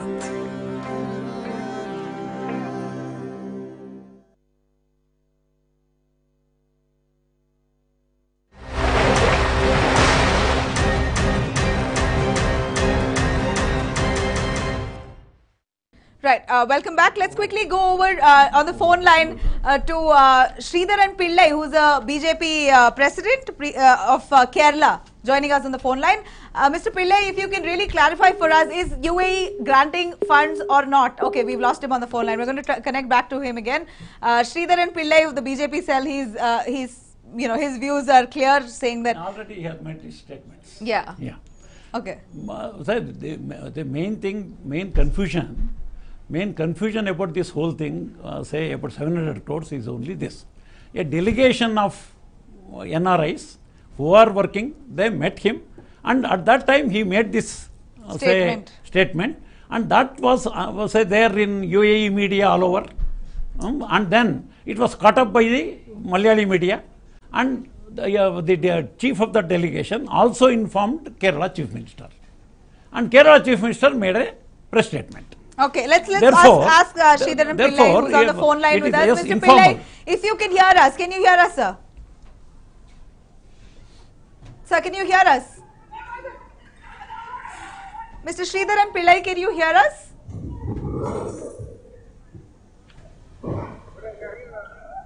Sir, are you able to hear us? All right, we're going to connect back to him. Going over, yeah, you were saying, sir. Yeah, therefore, say it was all these things were in the informal sphere, no doubt about it. But say this figure was uttered and it was communicated to the media and it was communicated to the Chief Minister of Kerala is also no doubt. Yeah, okay, we get that. Now, for God forsaken, if UAE does not give you that 700 crores. So what does it mean, man? No, well, say... But India doesn't run without the UAE aid. We don't run. See, India, we ourselves are self-sufficient to manage this type of crisis. Okay, let's find out if you are sufficient enough to manage with these crises. Sridharan Pillai on the phone line with us, who's a BJP state president in Kerala. Sir, can you hear me? Yes. Yes, sir. Please, can you clarify, has UAE assured 700 crores in aid to Kerala? Would you know that? Would you know if there's a formal statement made? Now we know the ambassador said the figure is not decided, but yes, we are interested in giving aid, of course. But is Kerala interested in taking it, receiving it? No such offer. No such offer is made. A general statement is there. Okay. That they have got sympathy to Kerala. Okay. They always stand along with the Indians. Okay. Their sympathy and other things they express, and ask their people of that country, yes, as well as their certain organizations, them if required. Okay. That they think that it is an offer. If it is an offer, then only the Union of India has to take a decision. Kerala government has no authority to do that. The Chief Minister can, under the law, he is not permitted to canvass. So the only thing is that if he wants, he will have to ask for the amended act. He will have to place it before the Union Home Ministry. There is a formality for that. Instead of that, never our Kerala Chief Minister talked to UAE authorities, including the head. So yes, propaganda by CPM with malicious intention to defame RSS and the BJP Sangha Parivar people, they are doing it. Sangha Parivar is actually doing the basic work here. Mr. Pillai, if I can ask you, one second. Mr. Pillai, can I ask you, if UAE is not giving you 700 crores, say God forbid they are not going to give you that aid, I'm asking you, sir, will you answer, will the BJP mobilize that funds then? The decision was taken in 2004. Sir, we understand that. Mr. Pillai, I'm trying to ask you a question. Please listen to us. Mr. Pillai, I'm asking you a question. I understand the 2004 policy says that India will not receive aid, but will only give aid because we are not a third world country. Now, keeping the pride of the country aside, we are looking at the need of the hour right now. Lakhs of people stranded and are homeless. The entire state, more or less, needs help currently. Wow. Okay. Does that mean the BJP will mobilize funds if the... So one second, sir, let me answer his question. What Let the Kerala State President of BJP request the central government to give 1,500 crores today. Yes, sir. Yes, there's no wrong in that. Yeah. Yes, sir. Let him get it. Yes, sir. Let him get it. Yes, it will happen. Yeah, okay. Let's try and connect with Mr. Pillai back on the phone line again. Right, Mr. Pillai. Okay, we'll try and connect him back again. So I'm asking you, he's saying tomorrow you say 5,000 crores granted to Kerala, we will keep mum. Nobody's debating on anything. Why don't you just be the bigger person? Madam, first of all, I just want to it's my suggestion for you that don't tell, God forbid, if UAE doesn't give 700 crores, how we can be there. Please see, India as a nation, we can handle this type of situations much better. We have the capacity and we have all the strength. So now, what we have to demand is, as a nation, we have to demand, irrespective of political party, we all have to demand that give more funds to Kerala. And second thing, make it as a natural calamity and do the like that. So we don't want to do politics like Congress people do. So Congress people, wherever they want, they'll change the rules. Wherever they want, they'll make the games. So we don't want to do like that. So we have the district collector of Kerala who we could connect on the phone line. Can you please have Vasuki, who's a district collector there of Trivandrum area, on the phone line, because she is also one person who's been mediating for foreign aid and a lot of groundwork relief activity that she's part of. She'll be able to tell us in what dire need is in Kerala right now. Right, but quickly, if I can ask, go back to Mr. Khalili. You were saying, sir, you were trying to interrupt earlier. The crucial thing is the number of nationals from Kerala there. It's a constituency. You have something in Uttarakhand, terrible thing. Assam, even worse. There is no constituency outside India. The crucial thing is our own people there would like money to come. They can mobilize it. Best of all, if Indians mobilize it for Kerala, fine. Even better. But if the government of UAE does it, the Kerala people, they are also patriotic people. They don't want India to be dependent. We are not dependent. You must show the gesture of agreeing to something. That's all I'm saying. As a diplomat, they are Asian countries, not American, Russian, etc. Right. Very big difference. However much they may want prestige, they are not foolish enough to think they are going to influence the government of India's policy. No, but rightly said, when Indians have worked for them and they're offering, why not? I mean, time is the essence. Either you get... Sir, Mr. Chandrasekhar, don't you think it's slightly... It's ideally the people of Kerala's right to receive aid from UAE because they worked for the UAE. Why should they shy away from it? Why should they think it's against their pride? Or why should the country think it's against its pride? I'm asking you a question. Is that what your view is? Is that what your party's view is? Madam, as former ambassador has clearly said, see, when there was floods in Jammu Kashmir, Uttarakhand floods, or in Gujarat or anywhere, we never took any foreign aid, madam. It was worse than Kerala also. So now what we are saying is that if we can manage it, we will manage it. So once the moment we can't manage it, as sir has very rightly said, we are Asian countries. See, we have to help each other. We are non-alignment movement countries. We can do that one. But first, let us try ourselves. So let us try to build up ourselves. Once if it is not done, there is also second provision. Like there are a lot of legal NGOs who even now they take money from other countries, so they can also take money and they can also do the work. So only thing is that here, as you said in the when the starting of the discussion, you clearly said nowhere 700 crore is mentioned. Yes. But 700 crore has pop up somewhere. So now the question is,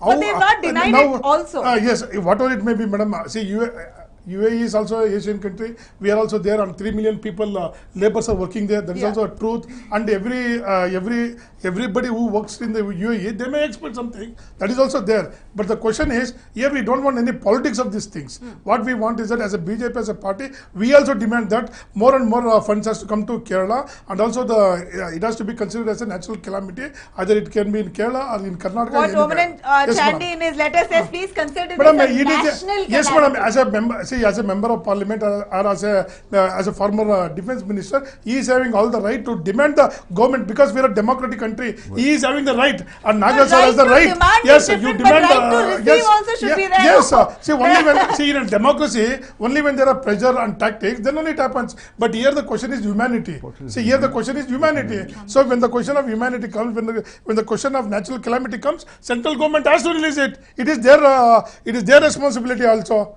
So even today, even Congress or Congress and BJP, we fight. But ultimately, it is the people. Right, let me go to Shabina. Yeah, you want to make a point. So, Mr. Chandrasekhar, I would really want to ask you a question about the tweet by Mr. Amit Malviya, who is one of your senior spokespersons. Yes, madam. He says it is disconcerting. BJP media cell. 1 minute, let me complete. No, he is BJP media cell It Yes, is madam. your party Yes, person, madam. so he is No, if commented when you're on quoting him, this. you should tell he's a It is BJP media cell. disconcerting No. to note First that you a should tell him section properly, aligned Amit Malviya, to the BJP media cell communist head. One minute. Yes. To the communist Islamist nexus in Kerala celebrates a non-existent offer from a foreign country while runs down Indian state and organizations such as the Seva Bharati simply because it doesn't suit their ideological narrative.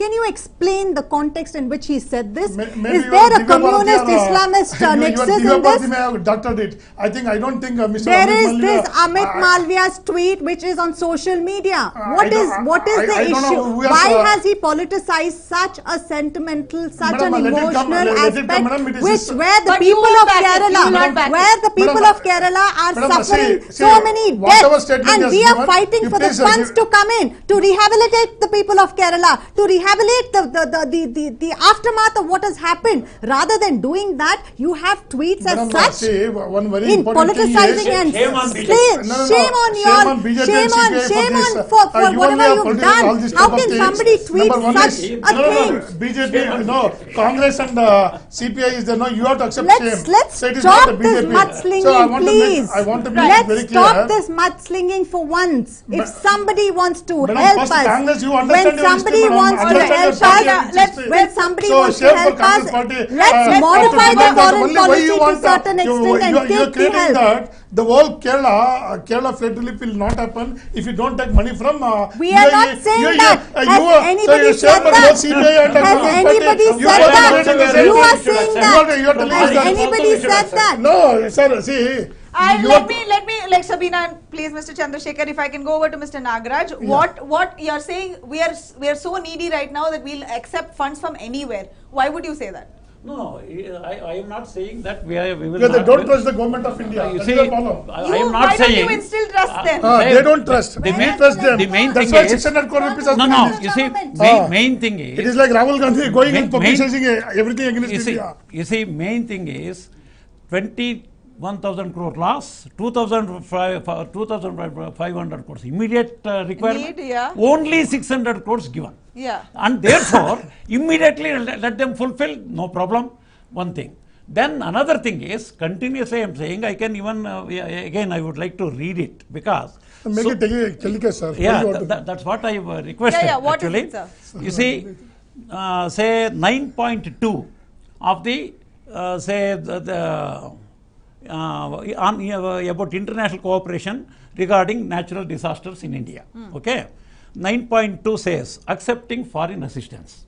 This is the head, and as I told you, this has a preface of the Prime Minister, present Prime Minister, Mr. Modi. Yeah. Okay, and as a matter of policy, Government of India does not issue any appeal for foreign assistance in case of a disaster. Okay. However, if the national government of another country voluntarily offers assistance as a goodwill gesture in solidarity with the disaster victims, central government may accept the offer. The Ministry of Home Affairs, Government of India is required to coordinate with the Ministry of External Affairs, Government of India, which is primarily responsible for receiving the foreign offers and channelizing the same. In consultation with the concerned state government, Ministry of Home Affairs will assess the requirements and channelize the foreign assistance and foreign teams also. Foreign teams also can provide. Foreign teams also can come if Ministry of Home Affairs is ready to accept. This is the thing. There is also 9.3, accepting multilateral assistance, that is from UN and various other agencies. Okay, but here this policy has overridden. All other things, including tsunami, Uttarakhand, Jammu Kashmir. All things were passed, but this 2016 policy is the present policy, and that is what Government of India should follow. Okay. Which means to say, if any government offers the assistance on its own, not only UAE, Thailand has already offered, Right. Mauritius has offered, Pakistan has offered, Qatar has offered, and European countries are ready to offer. because of the statement of on 16th, on 22nd Wednesday evening by the MEA, which is against this policy of Government of India, the present Government of India. Because of that, they have they have become reluctant to offer. Reluctant to offer. Yeah. Sir, madam, I think sir is a chartered accountant and he has to comment, income tax officer. He has to comment on his statement. I think you have to answer him, sir. What is there, sir? Would you have a view? This is Government of India, your government's policy. You have not read it. No, that's what. You do not know. You are ignorant. You are ignorant of your policy. There is intent. There is a way. You can easily transfer it, and he gave out reasons as well. So, would you want to add to how possibly the government can do this? Can take this forward if at all they are pushing to give funds. See, as I told you, I am not here to comment on anybody. I am not here to give my personal views or anything. I am really clear to tell you about what is the position of law and what is the procedure. That I made it very clear that anybody who wants to give any money for any or anything into that, anybody is working for rehabilitation of this, and it can be an NGO, it can be a government fund, or it can be a private individual, so many organizations that can be done, but provided it passes through the proper channels. And the person who sends it sends his own money, or the own organization outside sends its own money. It is not that, it is not the, what is the responsibility of government is to see that this particular calamity is not being misused by others, by things. That is why that ED will come into picture if situation is not like that. So all these aspects are there to be seen. So I am not become sentimental or anything like that, but I am giving you a very position of law. What is clear? I am not here to comment on the things. But hasn't it happened before that? How would India give aid then in that case? To other countries. Now, if it has to give, it's a policy of the government to give aid. It is for the other country whether to accept it or not. If it is there, it will go. It may go in the form of state fund, as you said. It can go with certain conditions. Like if roads are gone, they will say we will build the roads, and that contract of building the roads will be given to us, and we will do it. Like that, certain schemes, what riders are going to come along with that will only depend upon the document that comes along with the offer. So these are the things that will be weighed by the Ministry of Home and the Ministry of MEA and all those things. Then the things will go. It's not a one-day affair that today it rains and tomorrow the money should rain. It's not like that. It takes a procedure, and there has to be a policy which has to be adhered to. So it's systematic and it takes time. It's time consuming. All right, quickly, Mr. Chandrasekhar, how many countries have India given aid to, and how much would you know? Madam, actually for Afghanistan we have built the parliament there. In Yemen, when that Hutus they had that issues, we have contributed for them. In Africa we have contributed a lot. Either Uganda, Rwanda, every countries, and even for Thailand, and also even for US when there was floods in US, we have contributed for US also. Even Thailand and Indonesia also we have contributed, and we even for the UN organizations we have contributed a lot, like UN peacekeeping operation. So how much? UN peacekeeping operations. What was the most amount? Sri Lanka also we have contributed so what was a lot. the most amount that India has contributed? Madam, we have more. I think until now, I think our former ambassador knows very well. I have a feeling it's not correct to speak of aid. I think Nepal has been the greatest beneficiary of projects. That's aid. The highways. So Nepal got how many thousand crores from India? 6,000 crores from India. Say form of projects. India has taken up construction. Will you be okay with something like that in terms of Madam, actually, eventual infrastructure. Rebuilding and infrastructure? Money for that purpose? Yes, why not? No, you see, with Afghanistan, with Iran even. Iran also. State government has no say on this. No say? No say. Then who has a say? In the sense that it is the two governments, national governments, which come into negotiation and finalize. Okay, and Kerala government has not approached any international body. But okay, and therefore Shashi Tharoor is. Shashi Tharoor has done it on personal basis. It's not through the government. And do you know what is the context? Kofi Annan had expired, has passed out. He just has gone to visit his family and express his condolences. And during that process, he made a tweet that I am also contacting UN agencies and reporting what has happened in Kerala. That's all. I'm also trying to get aid from there as well. He also mentioned but that is on individual basis. So you're saying, and anybody can do it on individual basis. Anybody can do it on individual basis. Kerala government or Kerala government per se has not approached any other government or anybody else outside. They're obviously banking and relying on the center here of India. Hopefully India itself will help aid Kerala. They don't need outside funds if India, if the center manages to suffice them. But the question is, will they? And the question is, so far 600 crores only. Who's going to bridge that deficit of almost 1,500 crores more that Kerala leads with immediate effect, and forget about the 21,000 crores altogether of losses in property which they'll have to recover eventually. Who's going to help Kerala? Is it going to be internally, or will they receive external help? We'll slip into a quick break. We'll be right back with some wrapping statements here. Stay tuned. Years later, you won't remember the meetings, the business trips, the official memos, the late nights. What you'll remember is joy. This festive season, your BMW is easy to buy, easy to own, and has a secure future with the BMW 360 plan. Joy starts now.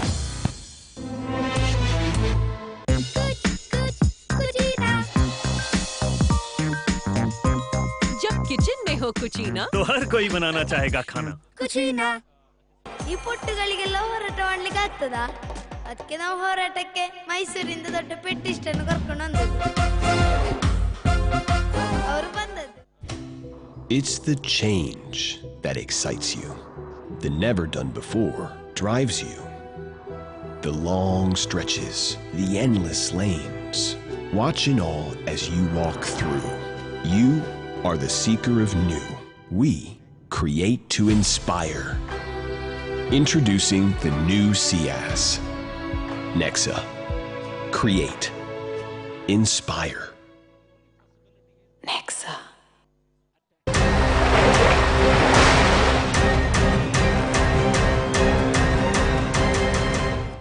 Welcome back. Quickly, like our guest here said, almost 9 countries have received aid from India. We feel proud that we were able to aid these countries in times of dire need. This time around, India is in that position. When I say India, it's Kerala. Kerala has massively hit the worst of its floods that has hit Kerala in the last century. People there are grappling under the crisis. They do not know where to look, who to look out for help. The center, of course, is the one place where they're banking that there will be some aid received from there. But 600 crores is not something that Kerala is happy with, clearly, because they are at loss of 21,000 crores. So 600 crores coming in is definitely not going to match their loss. Of course, now UAE, whether they're giving or not, is being contemplated, while India is able to fund almost 9 countries, aid almost 9 countries at the time of need. Why is right now Kerala struggling, a state within its own country? Why is Kerala struggling? Our own Coorg, of course. Coorg, how could I forget? Coorg itself also is still struggling with 100 crores. Sabina, I'd like to ask you, a person from Karnataka, 100 crores to Coorg's devastation. Do you think it's even... No, 100 crores not been it's given. Not been given. Of course. That's what the intention to. Is 100 crores enough to even remotely build part of Coorg? See, I saw somewhere in Kerala, one hospital costed 10 crores. It's just the buildings have just stumbled down. They've collapsed. We do not know the extent of loss which has happened. And when you calculate 100 crores, how do we say it's enough or not? But by just physically seeing what has happened, it is not enough, Nabila. It's not enough. It's really not enough. enough. Mr. Chandrasekhar, 100 crores to Coorg is not enough. Of course, our focus here is also Kerala this time. 600 crores not enough. So when we can't even look up at the center for help, then how can you, how can you condemn the other, the rest of them saying that maybe we should look out? You can't blame them because they're in need. Madam, you should change these statements, because we are living in India and Kerala is also part of India. So UAE is not our so today everyday brothers.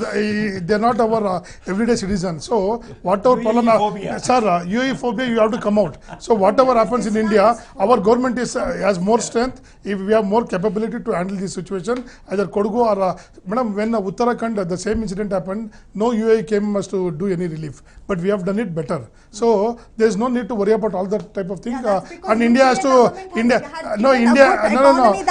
has the strength to manage this type of situations, and we will do it better. But sitting out of Kerala, you can't say it. Nagaraj, who's sitting inside Kerala, should say that they have the strength. Madam, our BJP party members and even RSS members, more than 3-4 people, when they were doing relief work, they have died, and many works are going on. No, but no doubt, I've heard that the RSS has done great work in Kodagu as well. On ground, they've helped a lot. We think on the basis of the nation, and we don't think it's time that monetary help is also given? Madam, central government is, see, these 600 crores what they have given, it's a immediate effort they have given. So now I think once the report comes from the Kerala state government to the Delhi, I think they will get, they have to release more, and BJP also demands that, BJP as a party also demands that more fund has to go to Kerala, and every Indian has to be happy. That is the most important thing. All right, Mr. We will be happy if our citizens are happy. No, first if you our are brothers are happy. See, madam, see, Please do you not come are on to the telling party about the stands Kodagu. Last 1 month back, there was an earthquake and there was earthquake. What did JDS Congress government do to stop it? And the rehabilitation see, first of all, see, you don't have any. See, when Tamil Nadu released water, so much of flood went to Kerala. Why did not the Kerala government protested at the time?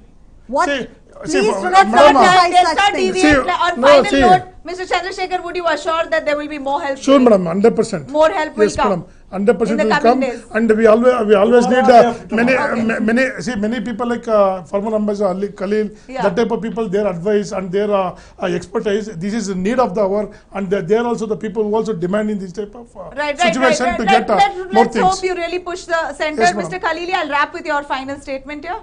See, this is a disaster here. In 73, when you didn't have more than 3 months foreign exchange, it was a national disaster. We had bad relations with UAE. They were cultivated, they became a friend, gave us money. Two things, one is assistance, one is money. Kerala today, time is the essence. They'll get all the money they need from India, from the center. Lessen the pain and make the gesture to accept something according to self-respect. To totally deny was not right. Tomorrow there can be other disasters here and abroad. Absolutely, we're staring at a lot of things as a nation, country, little bit. Right, absolutely, yes. Besides, say, immediate money is required, because they already Kerala government has assured 1 lakh rupees for every person who has lost their houses. Okay, but that is not sufficient. Yeah, of course, we know that. With say more aid coming, we can offer more. You can do a lot more. Yeah, Shabina. But food, what I'm trying to say over here is there are many thousands of tons of food is required. Yeah. Okay, thousands of tons of food is required. And central government has to give. Right. That is the immediate. There are many countries who are willing to help Kerala at this moment. Why, if Indian government considers that okay, it's a matter of pride, we do not have to accept it. Let them take it as a loan. When they have enough, let them return the funds which are taken up. Thank you so much for all of your views there and highlighting this issue. Thank you so much. Well, we heard that options are aplenty. It's about time whether we want to receive it or not. Particularly UAE's aid coming in. There's no official confirmation, but UAE looks like it's more or less willing to give that aid. Again, 700 crores is not confirmed, but whatever aid coming in, will India receive it? Kerala says we really need it, while policies are different, saying that India, of course, a policy says that India only aids and does not receive aid, but it's about time to rethink for the needs of the people of Kerala here. Thank you so much for watching us.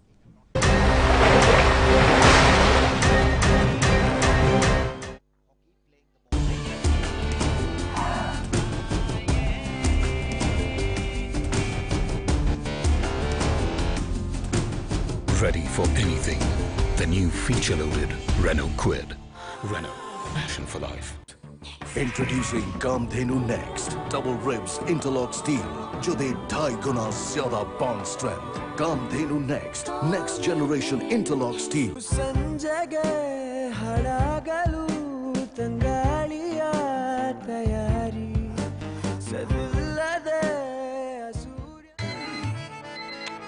होना है चली जहां मैं तो चल्ला मंजिल है दूर घनी हर राह पे मुश्किल है खड़ी दमादम दम दम दम दमदार सुपर कैरी चल मेरे इसमें है दमदार इंजन, जबरदस्त माइलेज और बेहतरीन हैंडलिंग। मेरा सुपर कैरी, मेरा दमदार यार।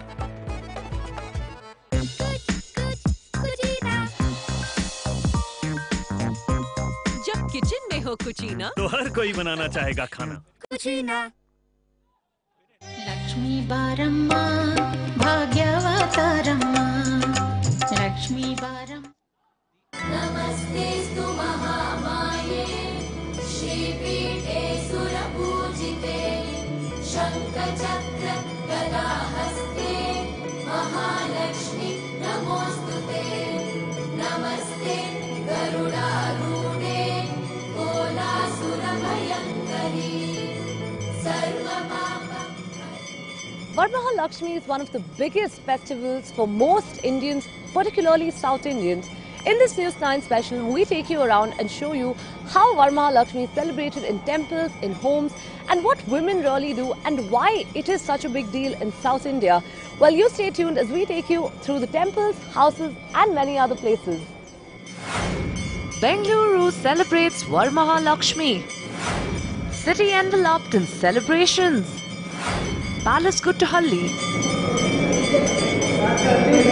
Mahalakshmi Temple in Palace Guttuhalli is one of the biggest and most popular temples in Bengaluru. It witnesses hundreds of devotees visiting it every day. Today, on the auspicious occasion of Varamahalakshmi, the queues at the temple seem never-ending.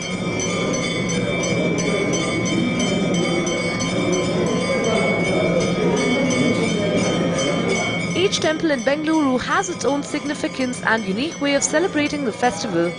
So what is the speciality of this temple? I am very happy to announce that today is Sri Varamahalakshmi festival, which is one of the great sacred festival. In this festival, today the special darshan is the goddess Sri Mahalakshmi, who is known as Veeralakshmi, is keeping her right leg below and left leg she has folded it. And this special darshan is available only on this day. And it is therefore in this happy occasion, all of you must come and have the darshan of Sri Mahalakshmi, and she will bless you with all good prosperity, health, happiness and everything. May Goddess bless you all. We were at the temple in the morning and the scenes were absolutely overwhelming. Many women turned up in traditional attire and offered their offerings to the goddess. On the auspicious occasion of Varamahalakshmi, hundreds of people thronged the Palace Guttuhalli Mahalakshmi temple. Well, before we take you over to the people, I'm actually going to go over, show you the idol right behind me, where you would be able to see how wonderfully it has been decked up, how many people have sort of thronged the temple today just to get a glimpse of the idol that has been adorned in a bright saffron colored sari with many flowers as well, many decorations, floral decorations as well. It is in fact a visual spectacle. The speciality of this temple, of the celebrations at this temple, is you would be able to see how the right foot has been placed below while the left foot has been folded at the knee as well, and it really is something that you would not get to witness on any other day of the year. It is in fact been done specially only for Varamahalakshmi. So, well, if you haven't yet got to get a glimpse of this, we suggest that you come down today and do get a glimpse of this. It is in fact a visual sight that nobody should miss out on. Many people that have actually been thronging the temple from the morning just to get a glimpse of this, just to offer their offerings as well. Typically, of course, in Karnataka, the offerings are on a plate. They do, of course, keep the betel nuts, they keep the betel leaves along with some fruits, flowers, and also, of course, the turmeric, the rice, and the jaggery as well. This is the traditional plate, or called bagina, as many people call it. Well, it is in fact going to be a day of festivities, a day of celebrations for people all over Bangalore, all over Karnataka as well. Varamahalakshmi festival is celebrated in the states of Karnataka, Tamil Nadu, Andhra Pradesh and Telangana. It is also celebrated in the form of Mahalakshmi Puja in other Indian states of Bihar, Madhya Pradesh and Uttar Pradesh.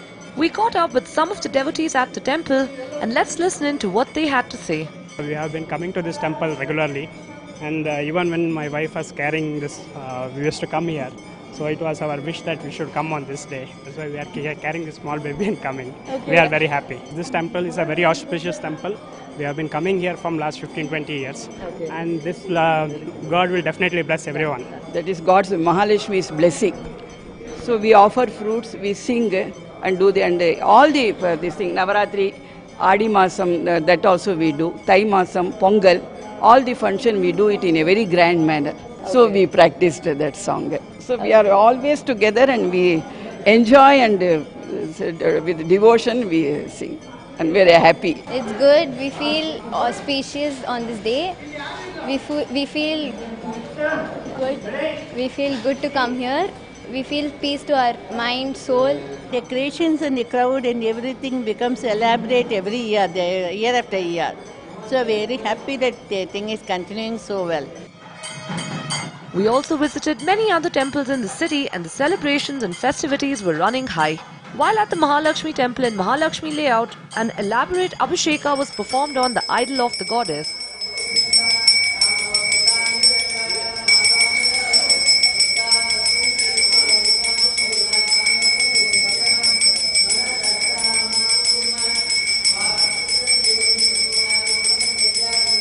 While the celebrations were high at temples, the true spirit of the festival only kicks in when rituals and festivities are observed at home.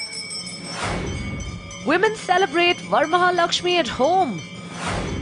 Celebrations galore at homes in Bengaluru. The festival is celebrated by married women to worship goddess Mahalakshmi and pray for health, wealth and prosperity.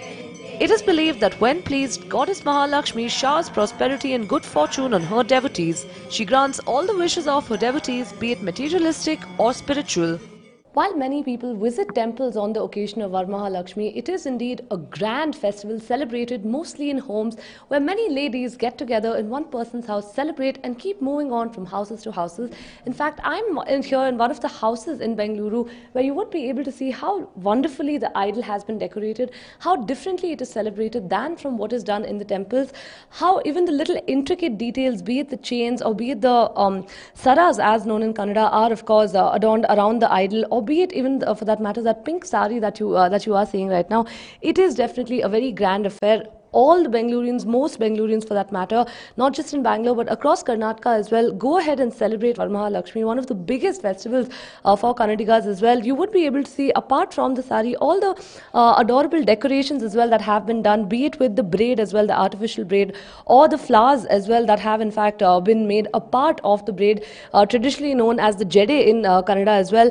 Now coming down a little further, you would be able to see the layers of lamps that have actually been placed. You can of course see the taller ones, coming further the smaller ones, and it is indeed a grand affair in most houses. Well, actually coming over to this side now, where you would be able to see, apart from all the rangoli decorations as well that have done, now of course moving on to a slightly more not so traditional way, the stickers as well that are now becoming a trend in most houses, where you do see that traditionally of course earlier it used to be done with the powder, but now as well you can see the new trends that are picking up.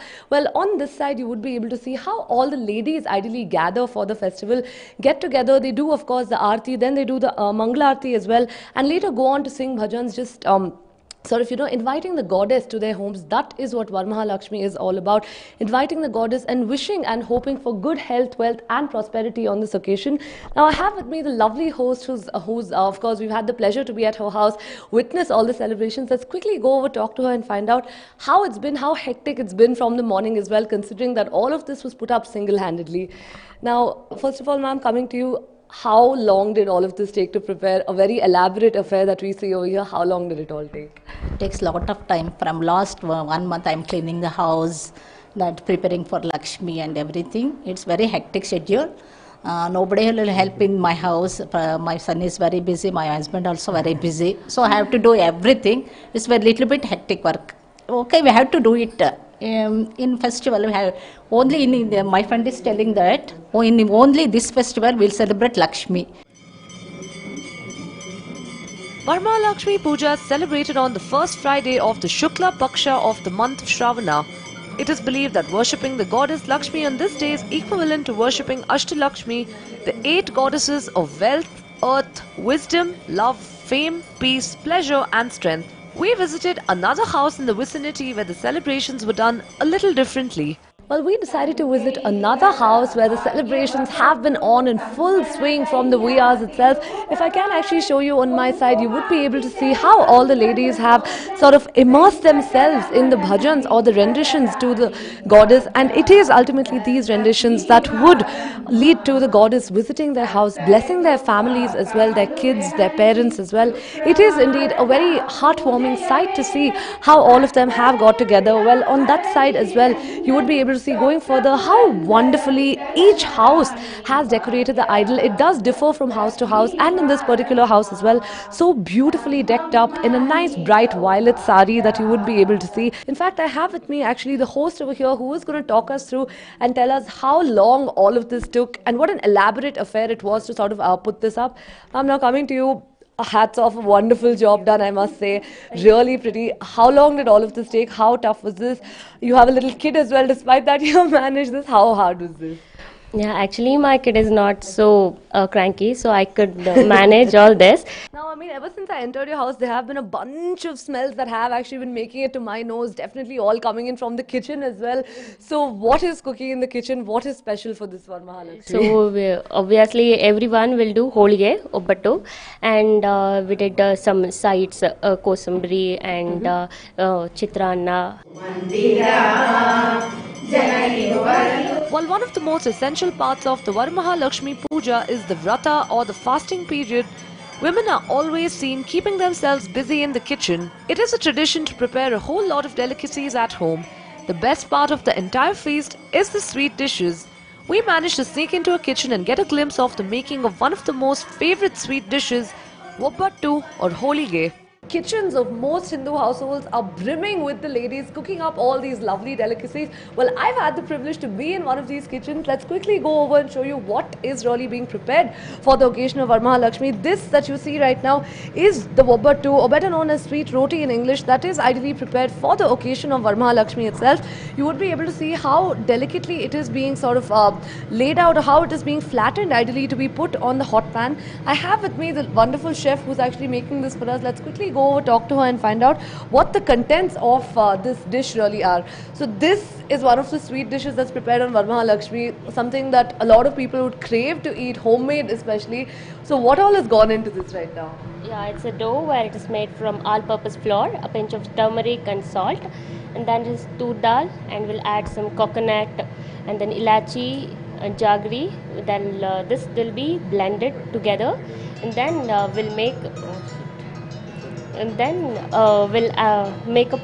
chapati, kind of chapati like this, right. And then we'll put it on the hot tawa. Right.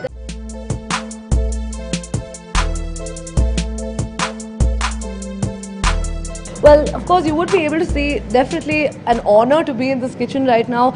This is a traditional sweet dish prepared in South India on most occasions, especially Varamahalakshmi, to of course add that slight sweet to the palate as well. And you would be able to see how it's nicely now starting to sort of, go from a little bit more flimsy. It is starting to stiffen up a little bit. It's starting to become a little thick and even bloat up in certain places. Now, this is eventually going to get, of course, cooked and turn into this that you see on the plate right now. That is, in fact, a readied Obbattu right there for us. Well, of course, we are going to wait until this one gets done and quickly maybe even go ahead and try a little bit of that. Well, I am really hoping that, I do get a little taste of that. So, of course, now that this one has been prepared, do you again lather some ghee on it, or is it just served up as it is?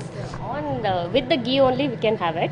Okay. Or else we'll make a paste of coconut and ilachi that will enhance. And in the mango season, you'll have that seekarne, and that is the yummiest. Well, there you go. That obbat is ready for me, and I am going to quickly sneak a little bit of it, if I may. Very hot. Well, just off the pan, you would be able to see fresh ghee as well that's being poured on it. This ideally is something that's eaten only with ghee. Well, I am actually going to quickly sneak a small little bite of this before it gets over, considering there are a lot of people really. That is wonderful. Just that burst of flavors, the cardamom, the jaggery as well, all the textures as well coming together. Well, if you are watching this and you are celebrating Varamahalakshmi, and hopefully you have the privilege to sort of try Obbattu, homemade Obbattu, we suggest that you should go ahead and try it. It is definitely something that should not be missed out this festive season. Well, the Varamahalakshmi festival is more than just preparing a variety of delicacies and a holiday just before the weekend. The festival is a form of invoking the blessings of Goddess Lakshmi. Well, we've shown you the celebrations at the temple and the celebrations at home as well. Here's wishing all our viewers a very, very happy Varamahalakshmi and hoping that the goddess enters your house, blesses you and your family as well. With camera person Vinod, this is Neha Hebale for NEWS9 Bengaluru. Lakshmi Baramma, Bhagyavataramma, Lakshmi Baramma. It's the change that excites you. The never done before drives you. The long stretches, the endless lanes. Watch in all as you walk through. You are the seeker of new. We create to inspire. Introducing the new Ciaz. Nexa. Create. Inspire. Nexa. Sixer ये football है cricket नहीं ceiling shot जानते हो helicopter shot ceiling shot नहीं no no no no no no no ceiling shot मेरा shot ceiling shot Indigo bright ceiling paint एक stroke में सब कुछ bright Indigo bright ceiling paint Indigo Experience international furniture designs at Indian prices. Up to 60% off at Royal Oak. Visit the store or log on to royaloakindia.com. छुट्टी के दिन disturb किया, sorry. ये Suzuki Access 125 इतना attractive क्यों है? कम पीता है। और तुम? Powerful 125cc engine, superior mileage. Suzuki Access 125, कम पीता है। This program is co-sponsored by Peps, India's top-selling spring mattress. Cucina, India's first auto-clean chimney, designed for convenience. Nexa.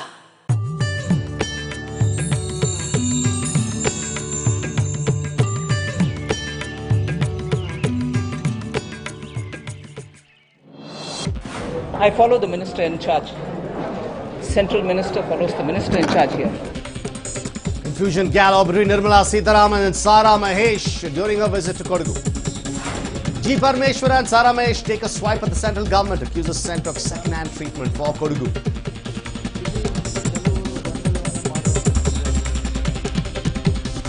Education Department comes to the rescue of flood-affected students. Students who lost educational certificates in floods to get new ones.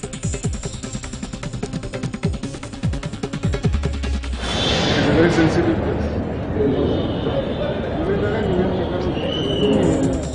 D.K. Shivkumar washes his hands off the medical student's inability to attend counselling. UAE Ambassador Ahmed Al-Banna denies UAE made a concrete offer of aid of 700 crore rupees to Kerala.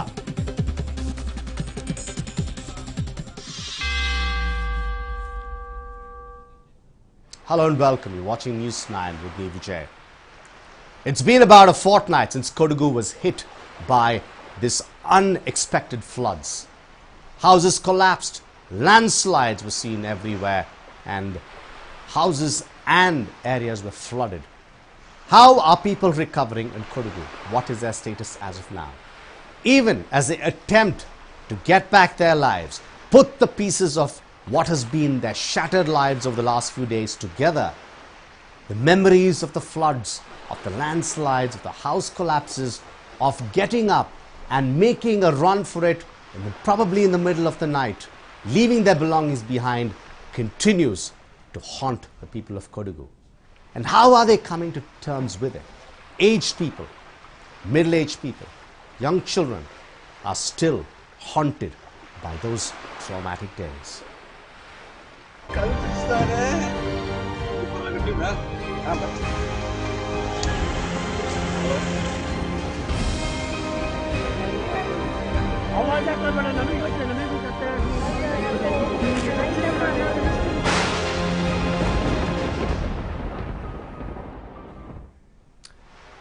Now, how does Kodagu look, or how did it look when the floods hit? You can see the visuals behind me. Rainwaters gushing, rescue teams attempting to rescue people, and people trying to put their lives back together. That is what has happened in Kodagu. Kodagu is still reeling under the effects of one of its worst calamities in recent times. Lives have been claimed, properties have been damaged, and the scenic district, this is what it looks now, a complete mess. Many families have been displaced and several have lost their homes. But today we tell you a story about a man who lost something very dear to him. Take a look. Scenes of massive destruction. Fallen homes, destroyed fields. These are scenes that have become common in the picturesque coffee land of the south. As Kodagu tries to come to terms after facing one of its worst calamities in decades, everyday new tragedies have emerged. It is not just stories of damaged roads and collapsed homes. These tragedies are the losses people face. Families have lost their dear ones, their homes, their lands, and all of their personal belongings. Some families have lost their loved pets too. But we bring to you a story from Madikeri.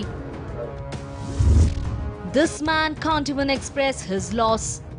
This man you see on your screens was brought to the Chaudeshwari Seva Kendra in Madikeri about 5 days back. He was in a bad state. He was shivering and couldn't speak. The volunteers gave him the necessary first aid and immediately shifted him to the hospital. There, doctors found out that he had suffered a loss dearer than losing property. Shocked by calamity, man loses ability to speak. Yes, when the hospital authorities tried to find out details about the man, they learned that he had lost his ability to speak. 5 ದಿನಗಳ ಹಿಂದೆ ನಮ್ಮ ಸೇವಾ ಕೇಂದ್ರಕ್ಕೆ ಇವರನ್ನು ಒಂದು ತಂಡ ಕರ್ಕೊಂಬಂದು ಬಿಡ್ತು ನಮ್ಮ ರಿಲೀಫ್ ಸೆಂಟರ್ಗೆ. ಸೊ ಅಲ್ಲಿ ಕೂತಾಗ ಇವರು ಹೆಚ್ಚು ಶಿವರಿಂಗಲ್ಲಿ ಇದ್ದರು. ಆವಾಗ ನಾವು ಇವ್ರನ್ನ ಮಾತಾಡಿಸ್ಲಿಕ್ಕೆ ಪ್ರಯತ್ನ ಪಟ್ಟು ಇವರು ಏನು ಮಾತನಾಡೋ ಪರಿಸ್ಥಿತಿ ಇರಲಿಲ್ಲ ಹಾಗೂ ಹೆಚ್ಚು ನಡುಗ್ತಾ ಇದ್ರು. ಸೊ ಇಮಿಡಿಯೇಟಾಗಿ ನಾವು ನಮ್ಮ ಗಾಡಿಗಳಲ್ಲಿ ಕರ್ಕೊಂಬಂದು ಮೆಡಿಕಲ್ ICUನಲ್ಲಿ ಹಾಕಿ ಎಮರ್ಜೆನ್ಸಿ ಟ್ರೀಟ್ಮೆಂಟ್ಸ್ ಎಲ್ಲ ಮಾಡಿಸಿ ಬಹಳಷ್ಟು ನಾವು ಪ್ರಯತ್ನ ಮಾಡಿದ್ವಿ. ಅವರ ಉಡುಪಿನಲ್ಲಿ ಏನಾದರೂ ದಾಖಲಾತಿಗಳಿದೆಯಾ ಅಂಥೇಳಿ ಅದನ್ನು ನಾವು ಕೂಡ ಶೋಧನೆ ಮಾಡಿದ್ವಿ. ಆ ಸಂದರ್ಭದಲ್ಲಿ ಅವರಲ್ಲಿ ಒಂದು ಪೌಚ್ ಬಿಟ್ಟರೆ, ಒಂದು ಸ್ವಲ್ಪ ಹಣ ಬಿಟ್ಟರೆ ಬೇರೆ ಏನು ನಮಗೆ ಅದರಲ್ಲಿ ಸಿಗಲಿಲ್ಲ. ನಂತರ ನಾವು ಅದಕ್ಕೆ ಸಂಬಂಧಪಟ್ಟಂಥ ಡಾಕ್ಟರ್ಸ್ಗಳಿಗೆ, ಸೈಕಾಟ್ರಿಸ್ಟ್ಗಳಿಗೆ ಎಲ್ಲರನ್ನೂ ಕೂಡಲೇ ಅವರ ಜೊತೆಲಿ ಮಾತನಾಡಿ ಅವರು ಮರು ದಿವಸದಿಂದ ಅದಕ್ಕೆ ಬೇಕಾದಂಥ ಎಲ್ಲ ಒಂದು ಪ್ರಯತ್ನಗಳನ್ನು ಕಳೆದ 5 ದಿನಗಳಿಂದ ಮಾಡ್ತಾ ಇದ್ದಾರೆ. As the man is unable to speak, doctors and volunteers are trying to get the victim to write details about himself. However, they seem to be reaching a deadline at that too. Each time he writes, he produces something different. Volunteers spread awareness on social media. Volunteers at the relief center are trying their best to trace his background. They have already made videos of him and uploaded them on social media. ನಾವು local ಸ್ಟೇಷನ್ಗೆ ಕೊಟ್ಟಿದ್ದೀವಿ. ಯಾರು ಅವರ labours, estate labours ಏನಾರು ಆಗಿದ್ರೆ ಒಂದ್ಸಲಿ find out ಮಾಡೋಣ ಅಂತ ಹೇಳ್ಬಿಟ್ಟು ಫೇಸ್ಬುಕ್ಕಲ್ಲಿ ಮತ್ತು ವಾಟ್ಸಪ್ಪಲ್ಲೂ ಬಿಟ್ಟಿದ್ದೀವಿ ಇದನ್ನು. ಮತ್ತು ಅವ್ರಿಗೆ ನಾವು ಗೂಗಲಲ್ಲಿ ಬೇರೆ ಬೇರೆ ಇಮೇಜಸ್ಸು ತೋರಿಸ್ತಾ ಇದ್ದೀವಿ. ಅವ್ರು ಟ್ರಕ್ ಡ್ರೈವರ್ ಅವನೊಂದೊಂದ್ಸಲಿ ಸನ್ನೆ ಮಾಡ್ತಾ ಇದ್ದಾರೆ, truck driver getting type. So ಅದನ್ನು ಟ್ರೈ ಮಾಡ್ತಾ ಇದ್ದೀವಿ. ಮತ್ತು ಅವರು ಧರಿಸೋ ಉಡುಪು ಯಾವ ಶೈಲಿಲಿದೆ, ಪಂಚೆ ಎಲ್ಲ ಕೊಟ್ಟು ನೋಡಿದ್ವಿ ಯಾವ ಥರ ಕಟ್ತಾರೆ ಅಂತ ಹೇಳ್ಬಿಟ್ಟು ಅದನ್ನು ವಾಟ್ಸಪ್ಪಲ್ಲಿ ಬಿಟ್ಟಿದ್ದೀವಿ ನಾವು. ಅದ್ರ ಕ್ಲಿಪ್ಪಿಂಗ್ ಕೊಡ್ತೀವಿ. ಸೊ ಯಾವ ಭಾಗಕ್ಕೆ ಅವ್ರು ಬರ್ತಾರೆ ಅನ್ನೋ ಒಂದು ಐಡೆಂಟಿಫಿಕೇಷನ್ ನಮ್ಮ ಕೈಲಾಗಿದ್ದ ಪ್ರಯತ್ನ ನಾವು ಪಡ್ತಾ ಇದ್ದೀವಿ ಇದರಲ್ಲಿ. ಬಟ್ ಅದು ತುಂಬ ಅಸ್ಪಷ್ಟವಾಗಿದೆ, ಏನೂ ಬರ್ತಿಲ್ಲ ಅವರಿಂದ ವಾಯ್ಸ್ ಏನಾಗಿದ್ದರೆ ನಮ್ಗೆ ಸ್ವಲ್ಪ ಅವನು ನೋಡಿದ ತಕ್ಷಣ ಅಳ್ಬೇಕಾದ್ರೆ ತುಂಬ ಬೇಜಾರಾಗ್ತದೆ. ಯಾರೋ ಅವನ್ನ ಸೇರಿಸಬೇಕು, ಅವ್ನು ಯಾವ ಎಲ್ಲಿಂದ ಬಂದಿಯಾನೆ ಅಂತ ತಿಳ್ಕೊಳ್ಬೇಕು ಅಂತ ಪ್ರಯತ್ನ ಪಡ್ತಾ ಇದ್ದೀವಿ. Well, each day brings out yet another heart-rending story out from Kodagu. We just hope that the man regains his speech and his memory soon and also returns to his family, which must be looking for him. Ram, NEWS9, Madikeri. Heartrending stories emerging out of Kodagu even as people try to piece their lives together. Even as families in Kodagu try to get back on track after the floods. Do we really know the kind of experience that they have gone through? It was traumatic to say the least. Even as the flood waters rose and the landslides began, the people of Kodagu were unsure whether they would even get out of the situation alive. Such was the fear and the uncertainty that gripped them. And the memory of those horrible few days and what they have lost continues to haunt them. Allahu Akbar. Landslides that washed away homes. Floods that destroyed roads. For the Kodavas, it is more than just loss of property. Families have lost their near and dear ones, both humans and pets. Families struggle to overcome trauma. Displaced families who are currently housed in relief and rehabilitation centers are slowly on their path to recovery. Even as they try to get back to normalcy, one thing that continues to haunt them is a harrowing experience they had to endure in the past 2 weeks. Well, if for adults the pain of coping with trauma is huge, have you imagined how it could be for a child? Boy narrates harrowing experience to Defence Minister. This is Navneesh, a young boy who's currently housed in Mayatri's Relief Centre in Madikeri town. He finds it hard to overcome the trauma he and his family went through. The incidents are fresh in his mind, and he even narrated them to the Defence Minister Nirmala Sitharaman. A lot of families have lost their lives and have lost their dear ones, and they have also lost their properties in different places in Kodagu district owing to the fact of incessant rains, floods and landslides. Today, a small boy named Navinash is here trying to explain the entire situation, what happened in Kodagu district and how he lost his house. And it is not that all. Nirmala Sitharaman, who had come here, the Defence Minister, he tried to explain through his imagination and his picturesque view. So let's just go in and talk to this little boy who's trying to explain this tragic incident to Nirmala Sitharaman. ಇವಾಗ ನೀನು ಯಾವ ಊರಿಂದ ಬಂದಿದ್ದು, ಎಲ್ಲ ಆಗಿದ್ದು? ಅದು ಹೆಬ್ಬೆಟ್ಟಿಗೇರಿಯಲ್ಲಿ ಆಗಿದ್ದು. ಹೌದಾ? ಹೆಬ್ಬೆಟ್ಟಿಗೇರಿ ಮತ್ತೆ ಚಪ್ಪೆಗಾಡು. ಕರೆಕ್ಟ್ ಆಗಿ ಅವತ್ತು ಏನಾಯ್ತು ನಿಮ್ಮ ಮನೆ ಹತ್ರ ಏನಾಯ್ತು? ಮನೆ ಹತ್ರ ಇಲ್ಲಿ ಒಂದು ಮನೆ ಇತ್ತು, ಇದೇ ಮನೆ. ಆ ಮೇಲಿಂದ ಹಿಂಗೆ ಬಂದ್ಬಿಟ್ಟು ಮನೆ ಕೊಚ್ಕೊಂಡು ಹೋಗಿದ್ದು ಕೆಳಗಡೆ. ಕೊಚ್ಕೊಂಡು ಹೋಗ್ಮೇಲೆ ಎಲ್ಲರೂ ಭಯ ಪಟ್ಬಿಟ್ಟು ನಾವು ಹೋಗಿದ್ದಾಯ್ತಾ. ಮತ್ತೆ ಅಲ್ಲಿ ಇಲ್ಲಿ ಒಂದು ಮನೆ ಇತ್ತು, ಇದೇ ಮನೆ. ಆ ಮನೆ ಕೊಚ್ಕೊಂಡು ಹೋಗಿದ್ದು. ಎಲ್ಲರೂ ಬಂದು ನೋಡಿದ್ರು, ನೋಡ್ಮೇಲೆ ಹೋಗಿದ್ರು. ಮತ್ತೆ ಬೇರೆಯವರೆಲ್ಲ ಓಡ್ಕೊಂಡು ಬಿಟ್ಟು ಅವ್ರಿಗೆ ಅಪ್ಪ ಅಮ್ಮನಿಗೆ ಗೊತ್ತಿರ್ತಿಲ್ಲ ಎಂತಕ್ಕೆ ಓಡ್ತಾ ಇದ್ದಾರೆ ಅಂತ. ಮತ್ತೆ ನೋಡುವಾಗ ಅವ್ರು ಹೇಳಿದ್ರು ಆ ಕಡೆಯಿಂದ ಬೆಟ್ಟ ಬೀಳ್ಕೊಂಡು ಬಂದಿದೆ ಅಂತ. ಎಲ್ಲರೂ ಓಡ್ಬಿಟ್ಟು ನೋಡಿದ್ರು. ಮತ್ತೆ ಅಪ್ಪ ಹೋಗಿದ್ರು ಎಲ್ಲಿಗೋ ಚಪ್ಪೆಗಡಿಗೆ. ಅಲ್ಲಿ ಹೋಗ್ಮೇಲೆ ಮೇಲೆ ಇದು ಮತ್ತೆ ಇದೊಂದು ಮನೆ ಚಿಕ್ಕದು, ಇದು 2 ಮನೆ ಮೇಲೆ ಬಂದ್ಬಿಟ್ಟು ಕೆಳಗಡೆ ಬಂದಿದ್ದು. ಅದಕ್ಕೆ ಎಲ್ಲರೂ ಸಹ ಭಯ ಪಟ್ಬಿಟ್ಟು ನಾವು ಹೊರಟಿದ್ದು, ಬ್ಯಾಗ್ ಎಲ್ಲ ಹಾಕ್ಬಿಟ್ಟು ಪ್ಯಾಕ್ ಮಾಡ್ಕೊಂಡು ಹೋಗಿದೆ. ಇವಾಗ ಇಲ್ಲಿಗೆ ಬಂದ್ಯಲ್ಲ, ಮೈತ್ರಿ ಸೆಂಟರ್ ಹತ್ರ ಬಂದೆ. ಸೊ ಇವಾಗ ಅಲ್ಲಿಗೆ ವಾಪಸ್ ಹೋಗಿದ್ಯಾ ನಿನ್ ಮನೆ ಹತ್ರ? ಏನಾರು ಹೋಗಿದ್ಯಾ ನೀನು? ಅದು ನಾನು ಫಸ್ಟೇ ನೋಡಿದ್ದೀನಿ. ಇವಾಗ ಹೋಗಿದ್ಯಾ? ಇವಾಗ ಹೆಂಗಿದೆ ಅಲ್ಲಿ ನೋಡಿದ್ಯಾ? ನಾನು ನೋಡಿಲ್ಲ, ಅಪ್ಪ ಅಮ್ಮ ಹೇಳಿದ್ರು ನನಗೆ. ಹೌದಾ? ಅಲ್ಲಿ ನಿನ್ ಫ್ರೆಂಡ್ಸ್ ಎಲ್ಲ ಇದ್ರಲ್ಲ ನಿನ್ ಮನೆ ಪಕ್ಕದಲ್ಲಿ, ಅವ್ರನ್ನ ಮೀಟ್ ಮಾಡಿದ್ಯಾ ಏನಾರ? ಮೀಟ್ ಮಾಡಿದೆ. ಮತ್ತೆ ಹೇಳಿದ್ರೆ ಬಾಯಿ ಅಂತ, ಮತ್ತೆ ಬೆಕ್ಕುಗೆಲ್ಲ ಮುತ್ತು ಕೊಟ್ಟು ಬಂದ್ಬಿಟ್ಟಿದ್ದೀನಿ. ಹೌದಾ? ಇವಾಗ ನೀನು ಮಿಸ್ ಮಾಡ್ಕೊಳ್ತಿದ್ಯಾ? ನಾಯಿ ಬೆಕ್ಕು ಎಲ್ಲ ನಿಂದ ಇತ್ತಲ್ಲ, ಅದನ್ನ ಮಿಸ್ ಮಾಡ್ಕೊಳ್ತಿದ್ಯಾ? ರಾತ್ರಿ ಎಲ್ಲ ಅದೇ ಕನಸು ಬರ್ತದೆ. ಅದೇ ಬರುತ್ತಾ? ಮತ್ತೆ ಅಳು ಬರ್ತದೆ ನನಗೆ. ಅಳು ಬರುತ್ತಾ? ಯಾರೆಲ್ಲ ನಿನ್ನ ಇದು ಮಾಡಕ್ಕೆ ಯಾರು ಬಂದ್ರು ಕನ್ಸಲ್ಲಿ? ಯಾರ್ಯಾರು ಬರುತ್ತೆ?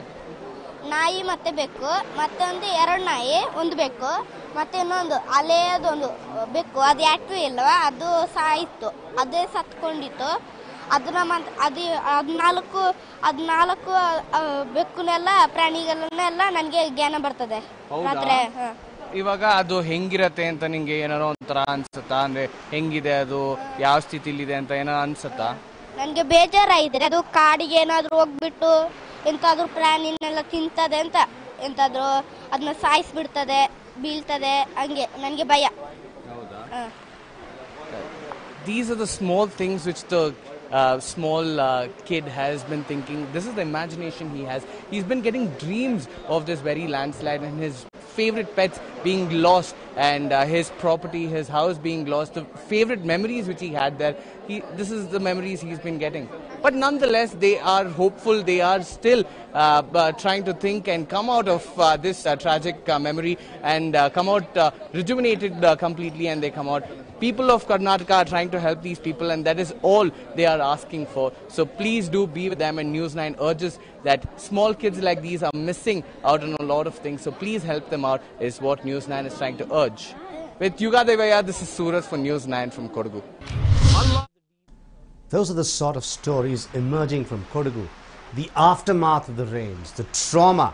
How will people of Kodagu overcome that? But There are some helping hands also trying to cheer up people in Kodagu.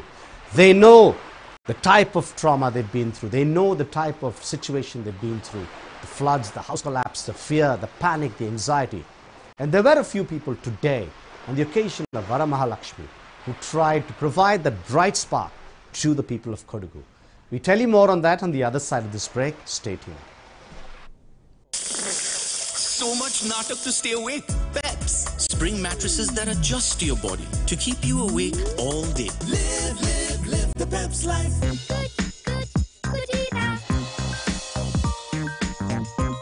जब किचन में हो कुचीना तो हर कोई बनाना चाहेगा खाना कुचीना ಎಲ್ಲಿಯವರೆಗೆ ಕನ್ನಡದಲ್ಲಿ ಕಲಿಬೇಕು ಅಂತ ಒಬ್ಬ ವಿದ್ಯಾರ್ಥಿ ಶಾಲೆಗೆ ಬಂದು ಕೂರ್ತಾನೋ ಅವನಿಗೆ ಕನ್ನಡದಲ್ಲಿ ಶಿಕ್ಷಣ ಕೊಡೋದು ಸರ್ಕಾರದ ಕರ್ತವ್ಯ. It's a duty of the government. Which is the responsible oil for cooking? Always Sunpure. How is it responsible? It's completely free of synthetic additives. So what? For tasty and healthy food, I'm responsible. So, Sunpure. The responsible oil, Sunpure sunflower oil. शादी की दुनिया में आशाटा discount को लोकप्रिय किया है हमारे पोतीज ने। अब बेंगलुरु में पहली बार पोतीज लेके आया है Ashada discount. Fancy sarees, Kanchipuram sarees, churidar, kids wear, men's wear पर मिलता है 30 to 50% डिस्काउंट। साथ ही 1+1 ऑफर। 3 तरह के क्रेप साड़ी सिर्फ 990 रुपए में, 2 कॉटन कुर्ते सिर्फ 499 रुपए में, ब्रांडेड मेंस वेयर पर 1+1 ऑफर और भी कई सारे ऑफर्स के साथ आशाटा डिस्काउंट। आशाटा मतलब Pothys, KG road, Gandhinagar, Bengaluru.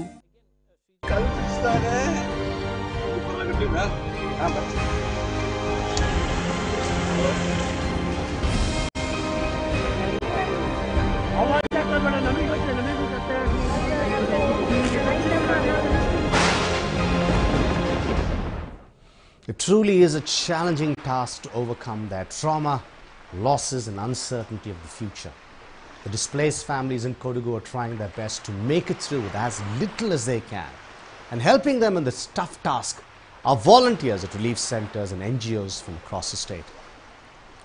As Karnataka celebrated Varamahalakshmi Puja, members of an NGO made sure that the people of Kodagu also got to take part in the festivities. Take a look.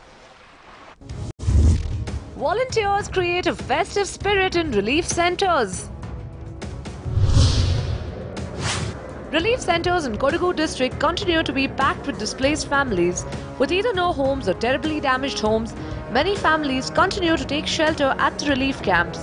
Volunteers at the relief centers continue to do their best to help these families cope with the traumatic experiences they went through.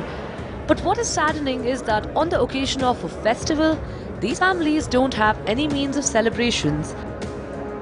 So in order to make sure that these families had a reason to smile, members of an NGO from Bengaluru helped organize the festival in one of the centers in Madikeri. Families have lost their homes and properties in Kodagu district owing to the fact that there were floods and landslides and are taking shelter in relief centers. Today I'm in Maitri Center where numerous families have come through, and we have been showing you how they are taking shelter here. They have lost everything and they are suffering. But nonetheless, today being Varma Lakshmi, there is a festive environment in this very relief center. You can see that numerous people are coming together, thronging the festive place, and they have kept a Kalasha. Kalasha is the symbol of Lakshmi, and that is exactly what they're celebrating. They still believe in God. They still believe that there will be hope and they will come out of this entire devastation, and they will make sure that they will come out all strong. Now you can see the different offerings which they have kept. This is the symbol of offering to the goddess Lakshmi, and asking in return the kind of lives they had before, their livelihood to be restored after all of this. We have with me the person herself who has organized this festive environment and the festival in this relief center. Now, amidst all the flooding and everything which is happening in Kodagu district, there is a festive environment in this relief center. How did this come about? Every time we are celebrating with our friends and relatives. This time this happened. We can't stop that. That's why we are very happy with celebrate with these type of peoples. We should say something to them. We are with them. All Karnataka peoples with them. Even government is also with them. We are also with them. Even goddesses is also with them.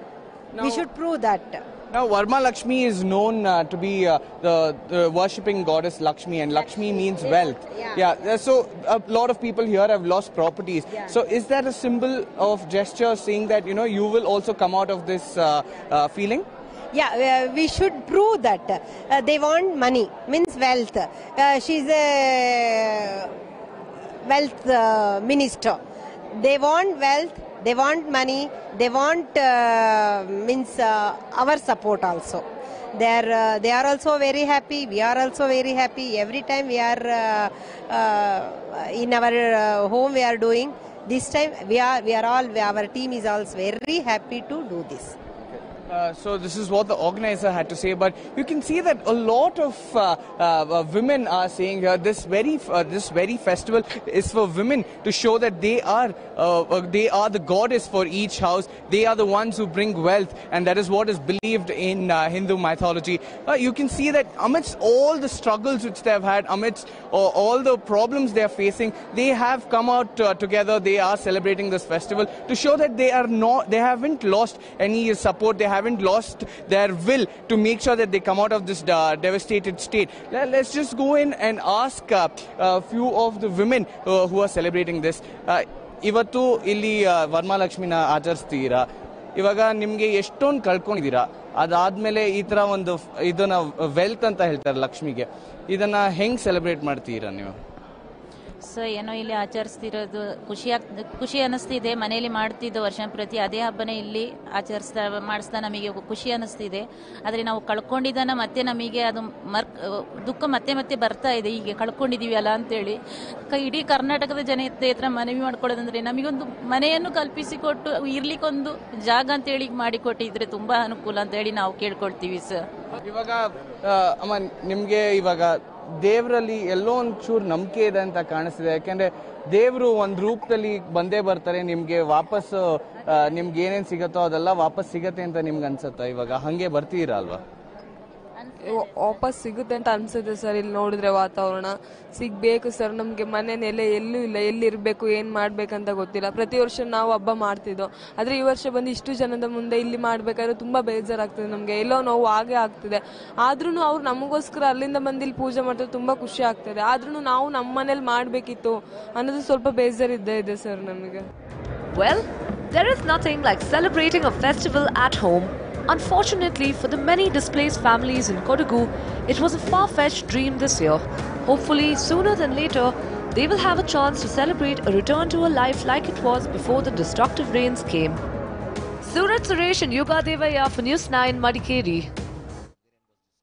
We have been focusing on displaced families and their rescue operations all along. But what about the members of rescue teams, the volunteers? We saw glimpses of what they have been through, even as they helped out people in Kodagu, rescued them from precarious situations, and struggled to battle the conditions that they were facing. What kind of trauma did they go through? What are the challenges that rescue teams and volunteers faced? We haven't highlighted much of that. We tell you today. Take a look. Damaged roads, disrupted connectivity.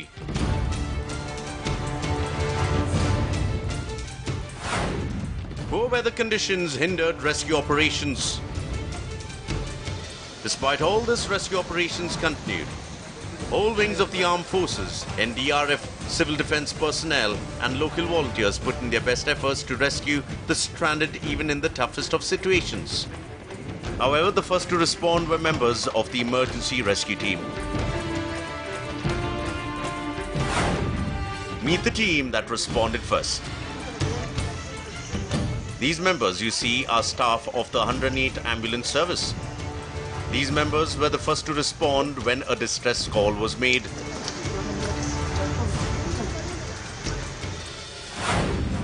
ERT shares its experiences.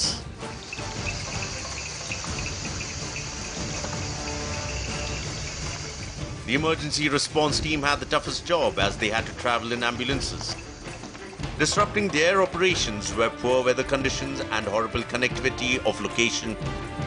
Despite that, they continued their efforts Our correspondent Surat Suresh caught up with these members. Listen in to their experiences. Many people have lost their houses in the entire flooding and landslide of Kodagu district. Many people have lost properties worth crores as well.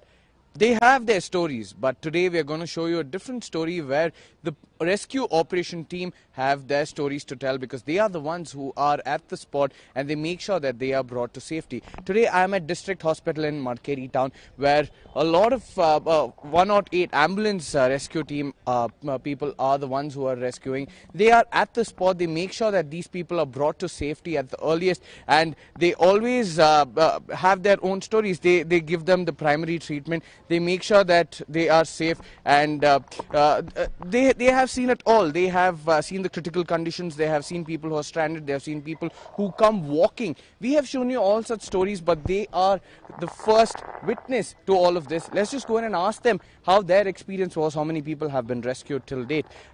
ಇಲ್ಲಿವರೆಗೂ ಎಷ್ಟು ಜನ rescue ಮಾಡಿದಿರಾ? ಅಂದ್ರೆ ನೀವು ಎಷ್ಟೊಂದು ತರ ಕೇಸ್ಗಳು ನೋಡ್ತೀರಾ, ಎಷ್ಟು ಜನ ರೆಸ್ಕ್ಯೂ ಮಾಡಿದಿರಾ ಇಷ್ಟೊತ್ತಿಗೆ? ಸರ್, ನಾವೊಂದು 110 ಜನರನ್ನು ರೆಸ್ಕ್ಯೂ ಮಾಡಿದೀವಿ ಸರ್. ಕೆಲವೊಬ್ಬರನ್ನು ಸೀನಿಂದ ಕರ್ಕೊಂಡು ಬಂದಿದ್ದೀವಿ, ಅಂದರೆ ಅವರಿರೋ ಮನೆಗಳಿಂದ ಕರ್ಕೊಂಡು ಬಂದಿದ್ದೀವಿ. ಇನ್ನು ಕೆಲವೊಬ್ಬರನ್ನು ಪರಿಹಾರ ಕೇಂದ್ರದಿಂದ ಸ್ವಲ್ಪ ಸೀರಿಯಸ್ ಇರೋರನ್ನು ಕರ್ಕೊಂಡು ಬಂದಿದ್ದೀವಿ ಇಲ್ಲಿಗೆ. ಟೋಟಲ್ 110 ಜನರನ್ನು ನಾವು ರೆಸ್ಕ್ಯೂ ಮಾಡಿದ್ದೀವಿ ಸರ್. ಇವಾಗ ಇಷ್ಟೊಂದು ಜನ ರೆಸ್ಕ್ಯೂ ಮಾಡಿದ್ರೆ ಅದರಲ್ಲಿ ಕ್ರಿಟಿಕಲ್ ಕಂಡೀಷನ್ ಅಲ್ಲಿ ಒಂದು ಸ್ವಲ್ಪ ಜನ ಇರ್ತಾರೆ. ಅವ್ರನ್ನ ಕರ್ಕೊಂಬರೋದು ಹೆಂಗಾಯ್ತು? ಎಷ್ಟು ಜನ ಕ್ರಿಟಿಕಲ್ ಕಂಡೀಷನ್ ಅಲ್ಲಿ ಕರ್ಕೊಂಬಂದಿದ್ದೀರಾ ನೀವು? ಸರ್, ಅದರಲ್ಲಿ ನಾನೊಂದು ಒಬ್ರನ್ನ ಕರ್ಕೊಂಡು ಬಂದಿದ್ದು ಹೇಳಕ್ ಇಷ್ಟಪಡ್ತೀನಿ.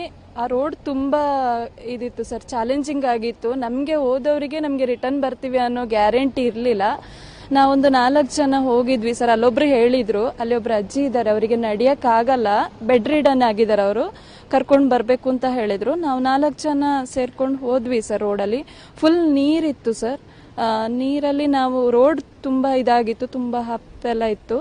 ಬಟ್ ಹೋಗ್ಬೇಕಾದ್ರೆ ಮುಕ್ಕಾಲು ಭಾಗಕ್ಕೆ ಹೋಗ್ಬೇಕಾದ್ರೆ ಅಲ್ಲಿ ಒಬ್ರು ಹೇಳಿದ್ರು, ನೀವು ಇನ್ನೂ ಮುಂದಕ್ಕೆ ಹೋಗಕ್ಕಾಗಲ್ಲ, ಜೀಪಲ್ಲಿ ಕರ್ಕೊಂಡು ಬರ್ತೀವಿ ಅಂತ ಹೇಳಿದ್ರು. ಮತ್ತೆ ನಮ್ಮ ಸ್ಟಾಫ್ ಎಲ್ಲ ಹೋಗ್ಬಿಟ್ಟು ಚೇರಲ್ಲಿ ಅವರನ್ನು ಕೂರಿಸ್ಕೊಂಡು ಕರ್ಕೊಂಡು ಬಂದ್ಬಿಟ್ಟು ಅವರನ್ನು ಹಾಸ್ಪಿಟ್ಲಿಗೆ ಶಿಫ್ಟ್ ಮಾಡಿದ್ವಿ ಸರ್ ಅವರನ್ನೆಲ್ಲ. We have another person who has seen such cases as well. He has seen people walking and coming from stranded places, and they have rescued them as well. ಇವಾಗ ಅವ್ರ ಸ್ಟೋರಿ ಹೇಳ್ಕೊಂಡ್ರು. ನಿಮ್ದು ಯಾವ್ದು ನೋಡಿರೋದಲ್ಲಿ, ನೀವು treat ಮಾಡಿರೋದಲ್ಲಿ, primary treatment ಕೊಟ್ಟಿರೋದಲ್ಲಿ ಯಾರ್ದು ತುಂಬಾನೇ close ಅನ್ಸುತ್ತೆ? Sir, ಇಲ್ಲಿ ಮೊನ್ನಂಗೇರಿ ಅಂತೇಳಿ ಊರಿದೆ. ಅಲ್ಲಿಂದ ಒಂದು 8 ಕಿಲೋಮೀಟರ್ ದೂರ ತಾಯಿ ಮಗು, 40 ದಿವಸದ ಮಗು, ತಾಯಿ ನಡ್ಕೊಂಡು ಬರ್ತಾಯಿದ್ರು. ಅಂದರೆ ಅವ್ರು ತುಂಬ ಕ್ರಿಟಿಕಲ್ ಆಗಿತ್ತು. ಅವರನ್ನು ನಾವು ಸ್ವಲ್ಪ ದೂರ ಗಂಟ ಕೈ ಹಿಡ್ಕೊಂಡು ನಡ್ಸ್ಕೊಂಡು ಕರ್ಕೊಂಡು ಬಂದು, ಬಟ್ ತಾಯಿ ಕಿವಿಯಲ್ಲಿ ಜಿಗಣೆ ಕಚ್ಚಿರೋದು, ಬ್ಲಡ್ ಬಂದು, ಮಗು ಕೂಡ ತುಂಬ ಕ್ರಿಟಿಕಲ್ ಆಗಿತ್ತು. ಅವರನ್ನು ಕರ್ಕೊಂಡು ಬಂದು ನಾವು ಮೊದಲು ಸರ್ಕಾರಿ ಆಸ್ಪತ್ರೆನೂ ಕರ್ಕೊಂಡ್ಬಂದು ಸೇರಿಸಿದ್ದೀವಿ. ಸರ್ಕಾರಿ ಆಸ್ಪತ್ರೆಗೆ ಕರ್ಕೊಂಡು ಬಂದು ಸೇರಿಸಿದ್ದೀವಿ. ಆನಂತರ ಇಲ್ಲಿ ಟ್ರೀಟ್ಮೆಂಟ್ ಕೊಟ್ಟು ಆನಂತರ ಅವರನ್ನು ನಾವು ಪರಿಹಾರ ಕೇಂದ್ರಕ್ಕೆ ಕರ್ಕೊಂಡು ಹೋಗಿದ್ದೀವಿ. ಅಲ್ಲಿಂದ ಕೂಡ ತುಂಬ ಜನಗಳನ್ನು ಕರ್ಕೊಂಡು ಬಂದು ಇಲ್ಲಿ ಟ್ರೀಟ್ಮೆಂಟನ್ನು ಕೊಡಿಸಿ ನಂತರ ಪುನಃ ಪರಿಹಾರ ಕೇಂದ್ರಕ್ಕೆ ನಾವು ಕರ್ಕೊಂಡು ಹೋಗಿದ್ದೀವಿ. ಅದಂತೂ ತುಂಬ ಎಕ್ಸ್ಪೀರಿಯನ್ಸ್ ಆಗಿದೆ ಅದು. ಬಟ್ ತುಂಬ ಕ್ರೌಡ್ ರೋಡು, ಆಂಬುಲೆನ್ಸ್ಗಳು ಹೋಗಿ ಬೇರೆ ವೆಹಿಕಲ್ ಹೋಗೋದು ತುಂಬ ಕಷ್ಟ. ಅಂಥ ಜಾಗದಲ್ಲಿ ನಮ್ಮ ಡ್ರೈವರ್ಸ್ಗಳು ಹೋಗಿ ಕರ್ಕೊಂಡು ಬಂದು ಒಂದು 3 ಆಂಬುಲೆನ್ಸ್ ಹೋಗಿದೆ, ನಮ್ಮ 108 ಆಂಬುಲೆನ್ಸ್ಗಳು, ಜೊತೆಗೆ ಬೇರೆ ಆಂಬುಲೆನ್ಸ್ಗಳು ಕೂಡ ಬಂದಿದೆ. ತುಂಬ ಕಷ್ಟ ಇತ್ತು ಮಾತ್ರ. We salute the selfless and daring spirit of the emergency response team. They have contributed a great deal to reduce the number of fatalities in this dire situation. Surat Suresh and Yuga Devaya for NEWS9 Madikeri. And it's not just tales of rescue that have introduced us to heroes in Kodagu. There are other situations where heroes have emerged, and they are probably the most unsung of the lot. Local residents from Kodagu as well as from across the state are offering a helping hand in any manner possible. They are turning into heroes too. Now, what kind of people are they? They are not from rescue teams. They are not from the volunteer groups. They are not heading out into areas where there have been landslides, there have been house collapses. They are not rescuing people, but they are still contributing to helping the people of Kodagu get back on their feet. Take a look at this story. Not just relief materials, locals get something more too. It was heartwarming to see people from all walks of life contributing relief materials and funds for the affected in Kodagu district. People from Bengaluru and other parts of Karnataka and other states proved that they had a big heart when they contributed generously to the affected people. But it was not just relief materials and funds that has reached the displaced families in Kodagu. Meet this team of barbers who headed to Kodagu in order to give the stranded a free haircut. Yes, supplies are aplenty now, but it is more important that the people's daily needs are met too. So the team decided to help the people at relief centers by giving them free haircuts. This is them doing their bit for the affected. ನಾವು ಒಂದು 7 ಜನ ತಂಡ ಈಗ 2 ದಿನಗಳ ಹಿಂದೆ ಒಂದು meeting ಕರೆದಿ ಮಾತಾಡಿಕೊಂಡು ಭದ್ರಾವತಿಯಿಂದ ಬರೋಕ್ಕೆ ಪ್ರಯತ್ನ ಮಾಡಿದ್ವಿ. ಸಾಕಷ್ಟು ಮಳೆ ಇತ್ತು ದಾರಿಲಿ ಬರ್ತಾ, ಆದರೂ ಕೂಡ ಬರೋ ಪ್ರಯತ್ನ ಮಾಡಿದ್ವಿ ಸರ್. ಈಗ ನಾವು TV9 ನೋಡ್ದಂಗೆ ಭಾಳಷ್ಟು ಜನಗಳು ಊಟದ ವ್ಯವಸ್ಥೆ ಆಗಲಿ, ಅಕ್ಕಿ ವ್ಯವಸ್ಥೆ ಆಗಲಿ, ಬಿಸ್ಕೆಟು, ದುಡ್ಡು ಈ ಥರ ಬರ್ತಾ ಇರೋದು ನೋಡಿದ್ವಿ. ಆದರೆ ಜನಗಳು ಶೇವಿಂಗ್ ಮತ್ತು ಕಟಿಂಗ್ಗೋಸ್ಕರ ಎಲ್ಲೂ ಹೋಗೋಕ್ಕಾಗಲ್ಲ. ಈ ಏರಿಯಾದಲ್ಲಿ ಶೇವಿಂಗ್ ಮಾಡೋರು ಕೂಡ ತೊಂದರೆ ಇರ್ತಾರೆ. ಸೊ ಆ ಕಾರಣದಿಂದ ನಮ್ಮ ಕೈಲಾದ ಒಂದು ಸಣ್ಣ ಅಳಿಲು ಸೇವೆ ಮಾಡೋಣ ಅಂತ ನಮ್ಮ ಪ್ರಯತ್ನ sir. Well, the calamity, if nothing else, has introduced us to the huge heart of the Kannadigas. A NEWS9 report. However little their contribution, they are making a difference. Moving on, roads like this are dime a dozen in Kodagu. They have caved in, they have been broken, they have been damaged, and it will take a long time for them to be repaired. But life in Kodagu is trickling back to normalcy, and the damaged roads, slowly but steadily, are being repaired in the district. And they are required, they need to be focused on for people to commute. Take a look as to what is happening, how the damaged roads are being put back into shape. Slushy roads continue to hinder transport. Muddy roads continue to pose difficulties in Kodagu district. Now that rains have receded, roads have turned into slushy mud pools.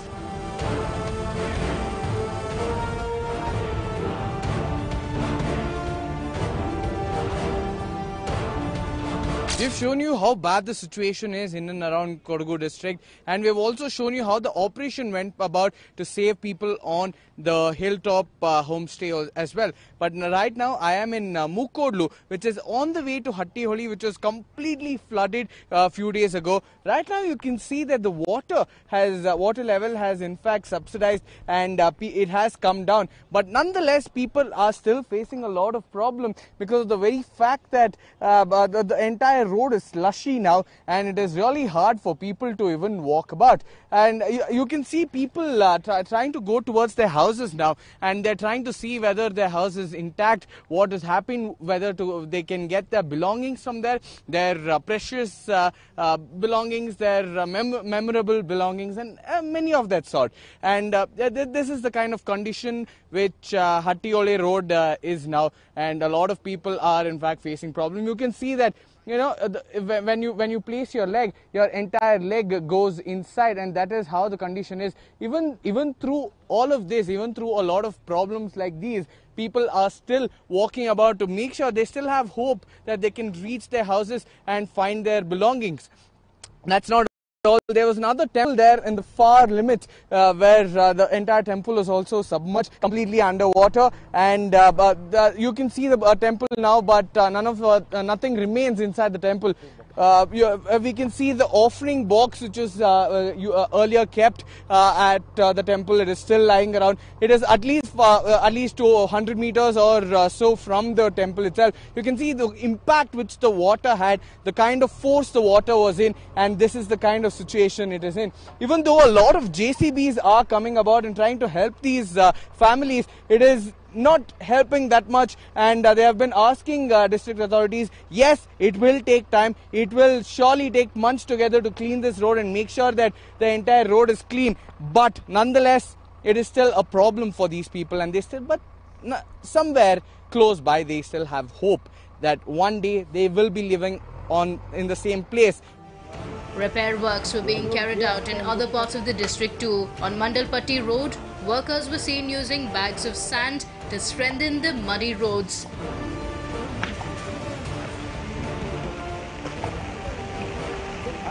Well, slowly but steadily, Kodagu seems to be getting back on track. We just hope that the work progresses and isn't hindered in the future. Suraj Suresh and Yugadevaya for News9 Madikeri. We step into a short break now, but we have a News9 special coming up on the other side. Stay tuned.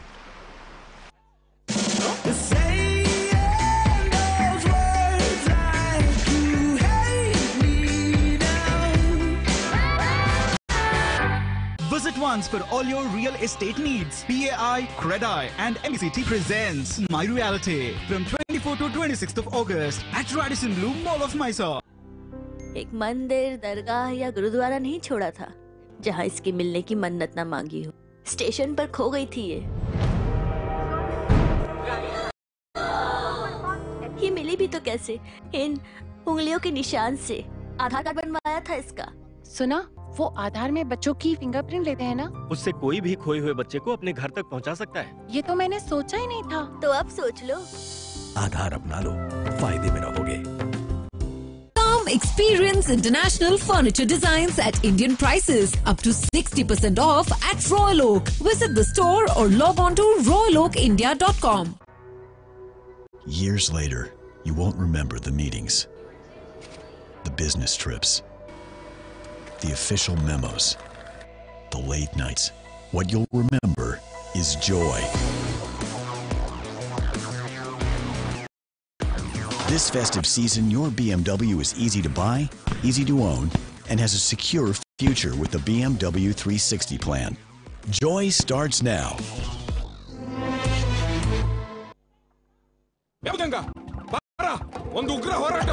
Watch out for these young stars in Rishabh's directorial.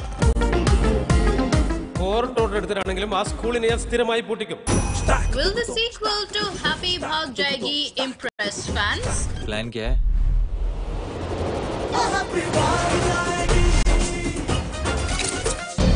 Will this epic Ice Age adventure impress the Indian audience?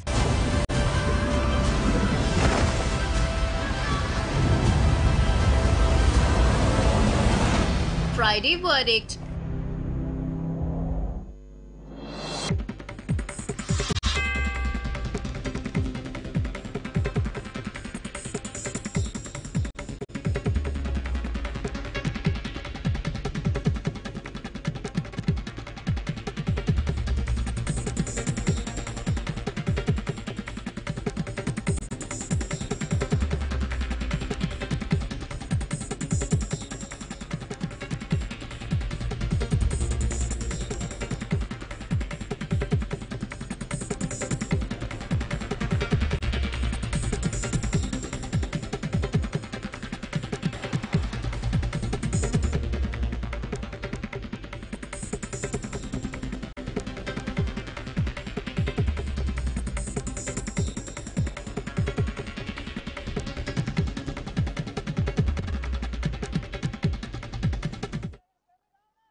It has been a tough few weeks for the people in Madikeri. Torrential rains have left a lot of destruction already. Things are getting back to normal, but the ones who are affected due to the floods still reel under the destruction caused by floods. So today in our monsoon mayhem, we show you how people are still struggling to cope up with the nature's fury. And it's not the humans alone who are affected due to floods. Here are more details. The roads in Mandalpatti, Madikeri is still reeling under the impact of heavy rains in the past few days. The roads are patched up with cement bags and the drivers are driving the vehicle cautiously at minimal speed.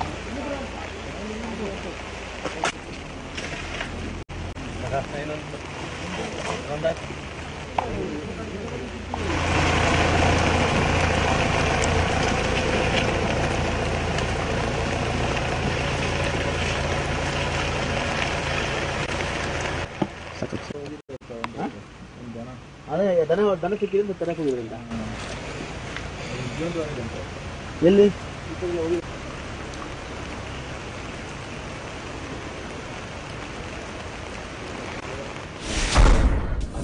The devastation in Madikeri has taken a toll on one of the local residents. A middle-aged man was admitted to the hospital, but nature has also taken away his ability to speak and left him paralyzed.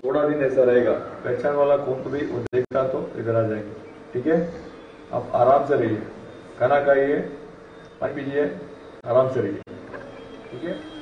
उठो, आप उठ सकते हैं ना? उठो, आराम से उठो, आराम से।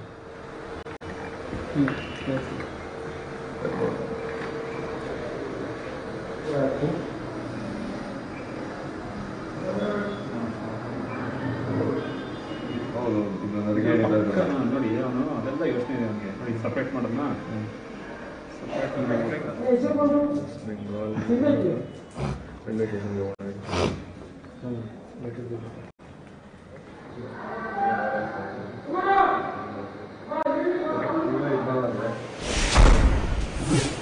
Localities in Madikeri are facing problems when it comes to travelling to Mangaluru and vice versa. People are requesting permanent bridges on 2 river crossings for them to save travel time.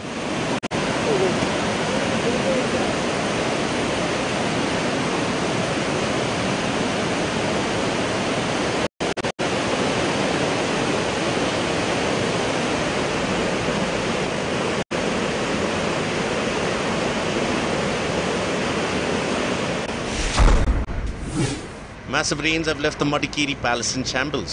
The palace has already suffered due to poor maintenance in recent times. The palace is at risk, with several parts being supported by bamboos and sticks.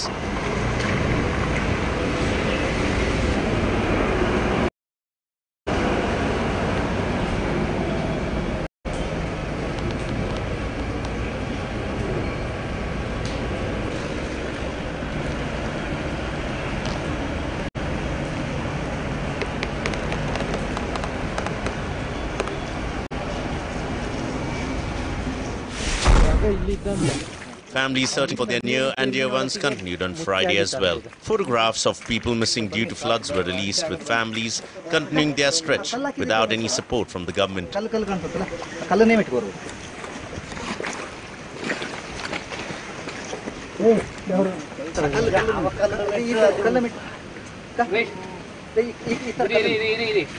ಕಲ್ಲಿಂಗ್ ಇಟ್ಕೊಳ್ಳಿಲ್ಲ ಇದೊಂದು ಕಲ್ಲು ಮೆಟ್ಟಿ ಅದೊಂದು ಇದೊಂದು ಕಲ್ಲು ಮೆಟ್ಟಿ ಆ ಕಲ್ಲನ್ನೇ ಮೆಟ್ಕೋರು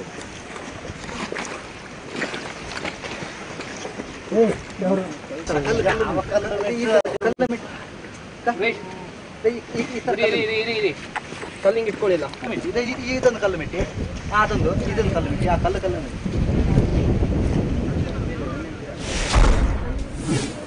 Slowly but surely, normalcy is returning to the people of Kodagu. A free haircut camp was organized by local people, and people across all ages were seen taking the free services.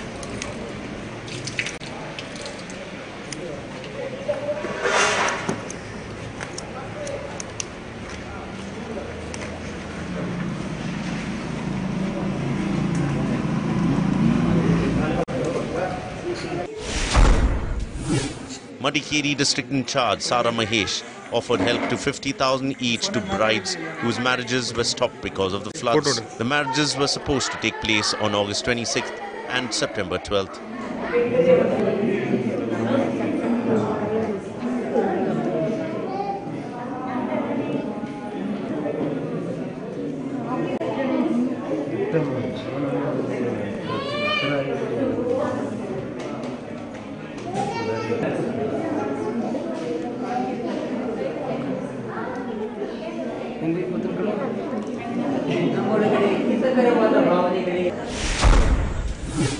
It's not just the people of Kodagu who are reeling under massive floods, but even animals as well. They were left without anyone to take care of them. The NEWS9 team was seen helping and feeding a dog that was left dry and hungry without anybody to take care of them. Hello, sir. Hello, sir. Hello.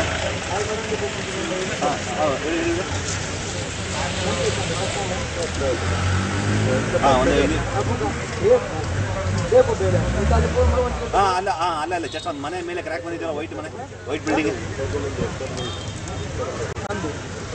ಅಲ್ಲಲ್ಲಪ್ಪ ಅಲ್ಲಲ್ಲ road ಒಂದು ನಿಮಿಷಗಳು ಅವ್ರು ಜನ public ಹೋಗ್ತಾರಂತ tourist ಎಲ್ಲ ಹೋಗ್ತಾರೆ ಖಾಲಿ ಬೀದಿಯೆಲ್ಲ ನೋಡೋಕ್ಕೆ ಅದಕ್ಕೆ ಬ್ಲಾಕ್ ಮಾಡಿರ್ತಾರೆ ಅವರಿಗೆ ಅಲ್ಲಿ ಪಕ್ಕದಲ್ಲಿ ಪೊಲೀಸ್ ಚೆಕ್ ಪೋಸ್ಟ್ ಇದೆಲ್ಲ ಬಸ್ ಸ್ಟಾಪ್ ಇದೆಯಲ್ವಾ ಅಲ್ಲ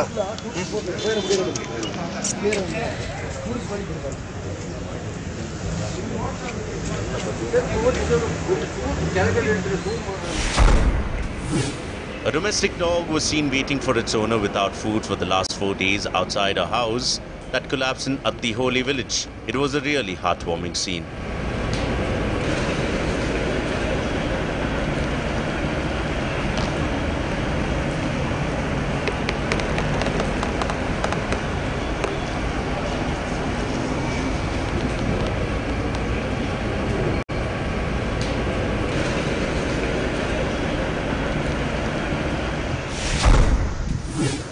The elderly woman in Madikeri who was rescued by a medical team on Thursday evening has been moved to Madikeri town with her son.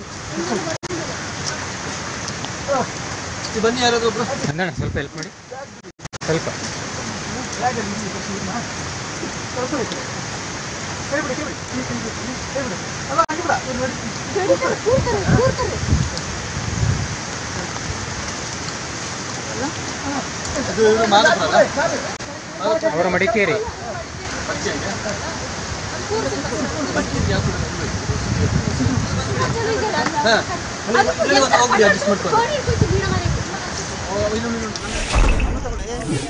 Kodagu is still reeling as far as medical help is concerned. An ambulance crowded with patients was seen in Madikeri, carrying them to the government hospital for treatment. Responsibility, ma.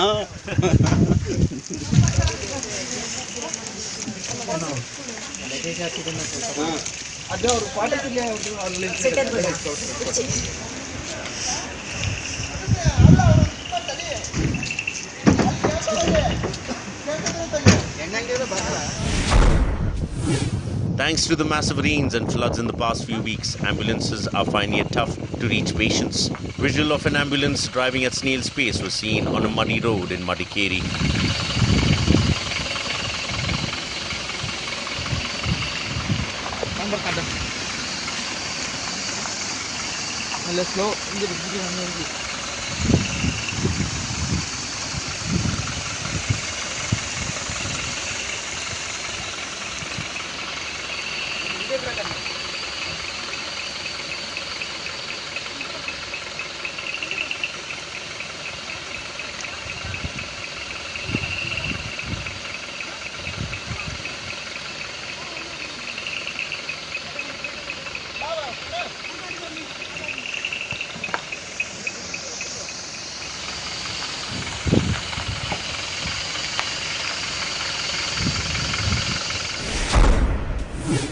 The massive debris cleaning operation is all set to get underway as local authorities have deployed a good number of JCBs and earth movers will be cleaning the blockage due to rains.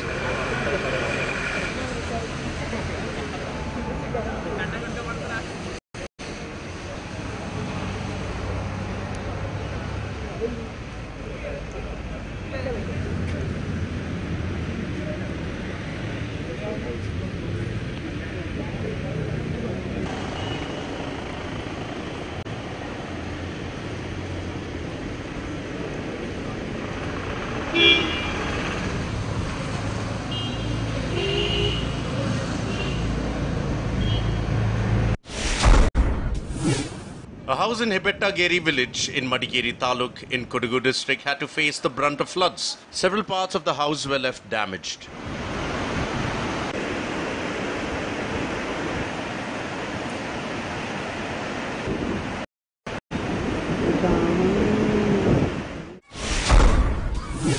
The massive floods and destruction hasn't demoralized the spirit of the people of Madikeri. Children were seen involved in games and group activities, having a fun time.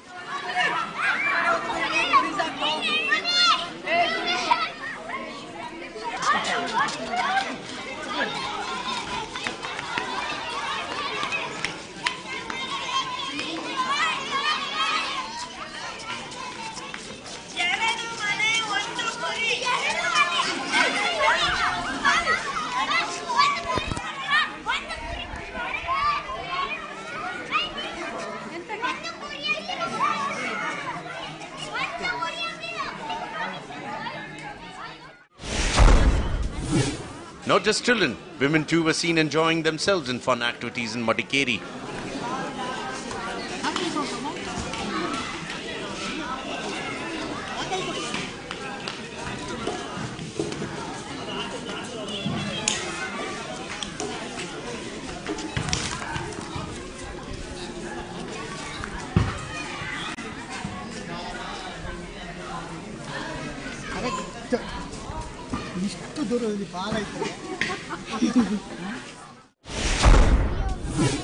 A boy named Navneesh, who claims that he had nightmares of the floods and destruction in Kodagu, has explained the same in the form of a drawing. ನಾವು ಹೋಗಿದ್ದಾಯ್ತಾ ಮತ್ತೆ ಅಲ್ಲಿ ಎಲ್ಲ ಇಲ್ಲೊಂದು ಮನೆ ಇತ್ತು ಇದೇ ಮನೆ ಆ ಮನೆ ಕೊಚ್ಕೊಂಡು ಹೋಗಿದ್ದು ಎಲ್ಲರೂ ಬಂದು ನೋಡಿದ್ರು ನೋಡ್ಮೇಲೆ ಹೋಗಿದ್ರು ಮತ್ತೆ ಬೇರೆಯವರೆಲ್ಲ ಓಡ್ಕೊಂಡು ಬಿಟ್ಟು ಅವ್ರಿಗೆ ಅಪ್ಪ ಅಮ್ಮನಿಗೆ ಗೊತ್ತಿರ್ತಿಲ್ಲ ಎಂತಕ್ಕೆ ಓಡ್ತಾ ಇದ್ದಾರೆ ಅಂತ. A controversy has erupted over Defence Minister Nirmala Sitharaman visiting the flood and landslide affected areas in Kodagu district. The controversy was due to the mismanagement of the visit.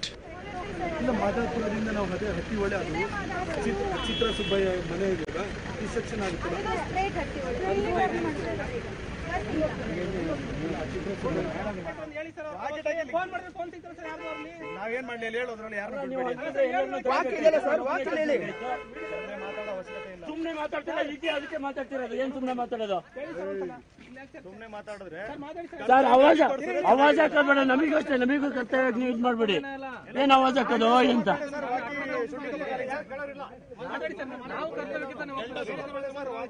ಇಲ್ಲದಿದ್ರೆ ಪ್ರಶಾಂತ್ ಅವ್ರು ಬರೋದಕ್ಕೆ ನಾವೆಲ್ಲ ಇಲ್ಲೇ ಕೂರುವ ಆಯ್ತು ಬಿಡಿ ನಾ ಇವ್ರಿಗೆ ಅದೇನಿದೆ ಅವ್ರನ್ನ ಇವ್ರನ್ನ ಇದು ಮಾಡ್ಕೊಳ ಅರ್ಧ ಮೀಡಿಯಾದವ್ರು ಹೋಗಿದ್ದಾರೆ ನಮ್ಮನ್ನು ಬಿಡಲ್ಲ ಅಂತ ಇವರು. A mobile clinic was seen in action to help the flood victims in Kodagu, Madikeri. The movie is made to provide relief to the victims.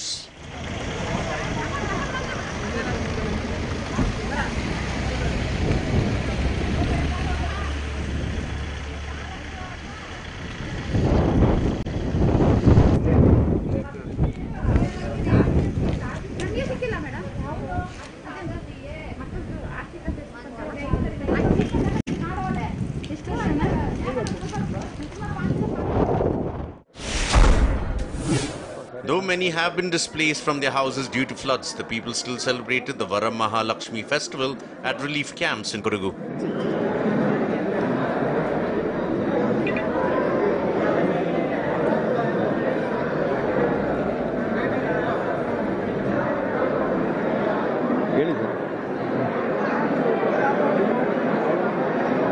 ಅಲ್ಲೇ ಮೈತ್ರಿ ಸರ್ ಅವರು ಬಟ್ ಕಿತ್ತು ಬಂದಿಲ್ಲ ಸರ್ ಬಂದಿಲ್ಲ ಬರಕ್ಕೆ ಹೇಳಿ ಸರ್ ದಯವಿಟ್ಟು ಪ್ಲೀಸ್ ಹೇಳಿ sir.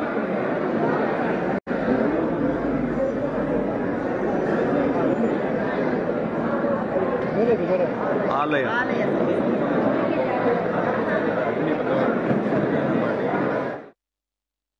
We will slip into a short break now, but on the other side we show you updates from Kerala. Stay tuned.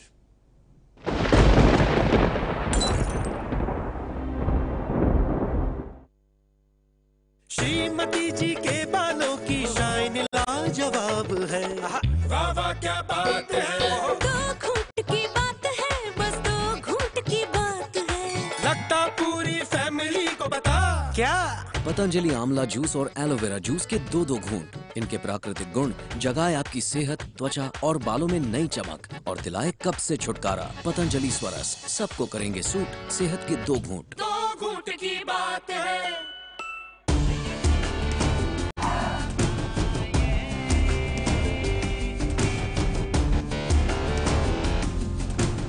Ready for anything.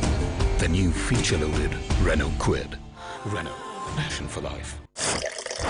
So much natak to stay awake. Peps, spring mattresses that adjust to your body to keep you awake all day. Live the Peps life. होना है चली जहां मैं तो चल्ला मंजिल है दूर घनी हर राह पे मुश्किल है खड़ी दमादम दम दम दम दमदार सुपर कैरी चल मेरे इसमें है दमदार इंजन, जबरदस्त माइलेज और बेहतरीन हैंडलिंग। मेरा सुपर कैरी, मेरा दमदार यार।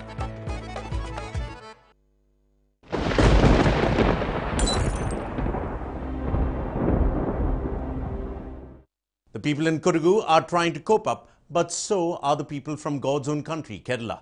Relief is coming from all quarters, but is that enough? Let's find out. A strange insect never seen before has started manifesting the villages after the floods. This insect is very itchy if it comes in contact with the skin, and it's entering houses as well. It might have been on a tree or somewhere, but it is spreading and trying to get into the house.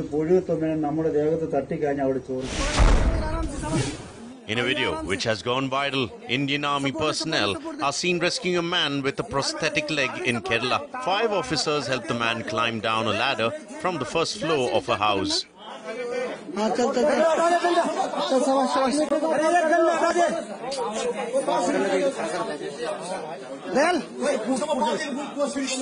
Good. आराम से पाँव दे पाँव आराम से हाँ set करो आराम से इनके लिए चेयर दो एक और नीचे बैठेगा चेयर दो एक और दो Though Kerala is reeling underwater, a video of Kerala tea stall during floods has gone viral.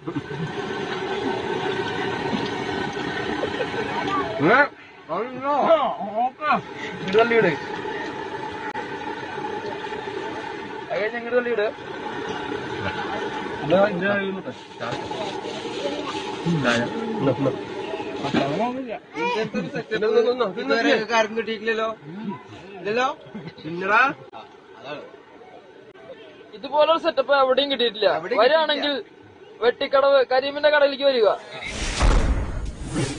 A Kerala woman refused flood rescue to stay with her 25 dogs. The exact place is unknown, but she denied moving to another place without her dogs.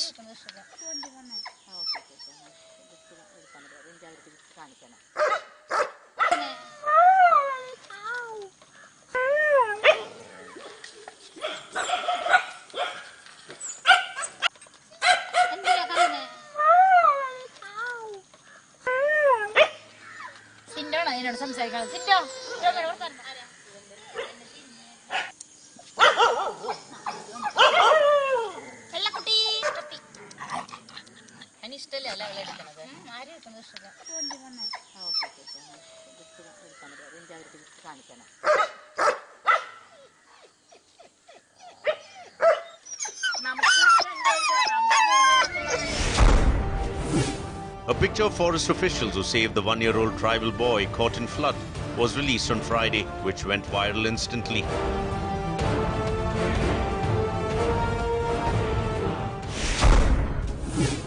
In an act of kindness, 11-year-old Akshaya from Karur district in Tamil Nadu had donated 5,000 rupees from money raised from a heart surgery to the flood relief efforts in Kerala.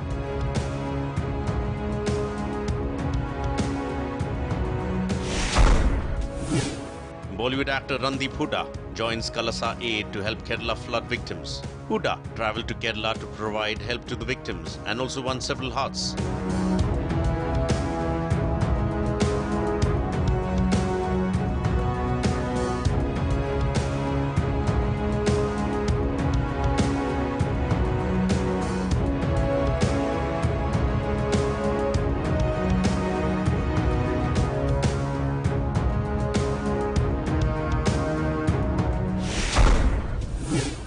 Tollywood actor Sunny Leone has decided to help the victims of the Kerala floods by donating food around 1,200 kilograms to them.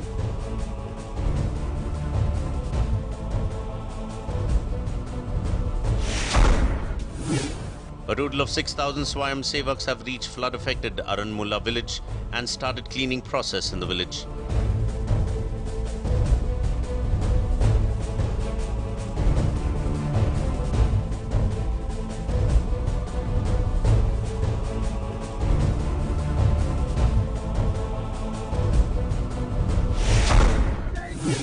A lorry of flood relief things sent by Ilaya Dalabati Vijay reached Patanamthitta on Friday. Tollywood actor Vijay has quite a good fan following in Kerala.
छुट्टी के दिन disturb किया, sorry.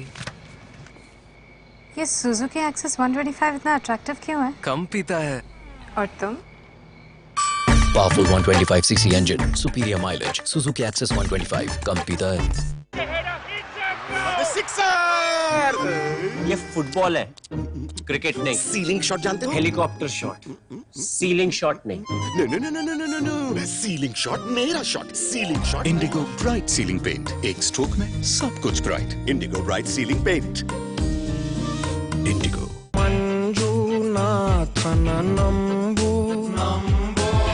Otherwise kaige chombo.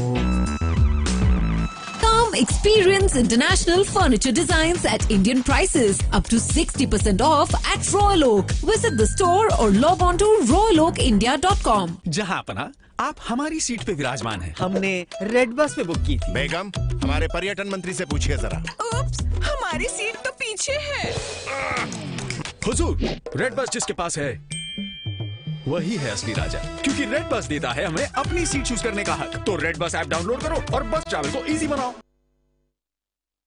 This program is sponsored by ಹಲ್ಲುಗಳು ಹಾಗೂ ಒಸಡುಗಳಿಗೆ ಸಂಪೂರ್ಣ ರಕ್ಷಣೆ ನೀಡುತ್ತೆ ಸತ್ಯತೆಯೊಂದಿಗೆ. Co-sponsored by Renault Quid, live for more.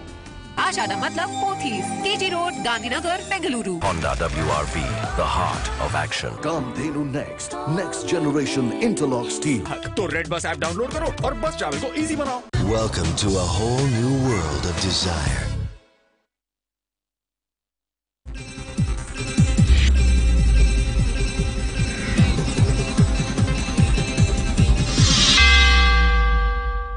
Big controversy erupts over the 700 crore rupees flood aid from UAE. UAE ambassador now says UAE government never promised them amount.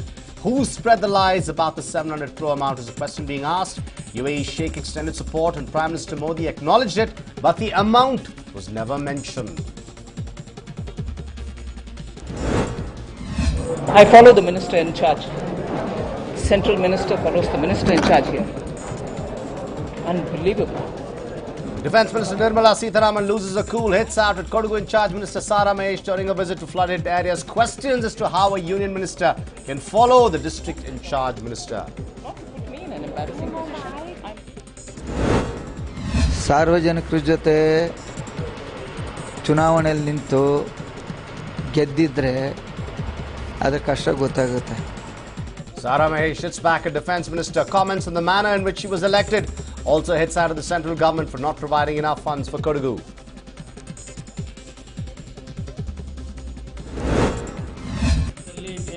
ಮಡಿಕೇರಿಗೆ ಕಾಣಿಸ್ಲಿಲ್ಲ, ಅವ್ರಿಗೆ ಗೊತ್ತೇ ಆಗಲಿಲ್ಲ.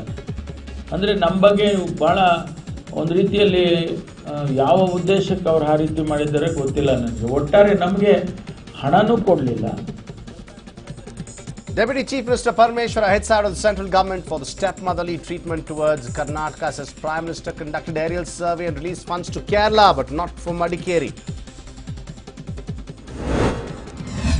Several coffee plantations destroyed in the floods in Kodagu. Several houses and properties worth crores of rupees destroyed and owners have nowhere to go.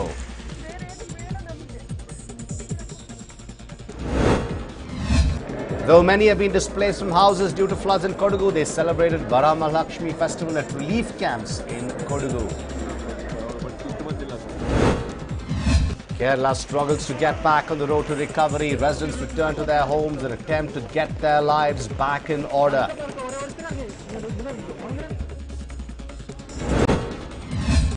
Indian Met Department issues a warning to 15 north and northeastern states. Uttar Pradesh Chief Minister conducts aerial survey of flood-affected areas.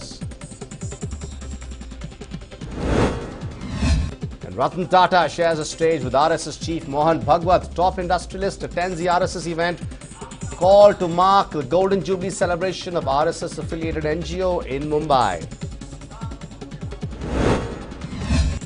Rohan Bopanna and Divij win the tennis doubles gold for India in Jakarta. Rowing team also wins a gold in the quadruple sculls.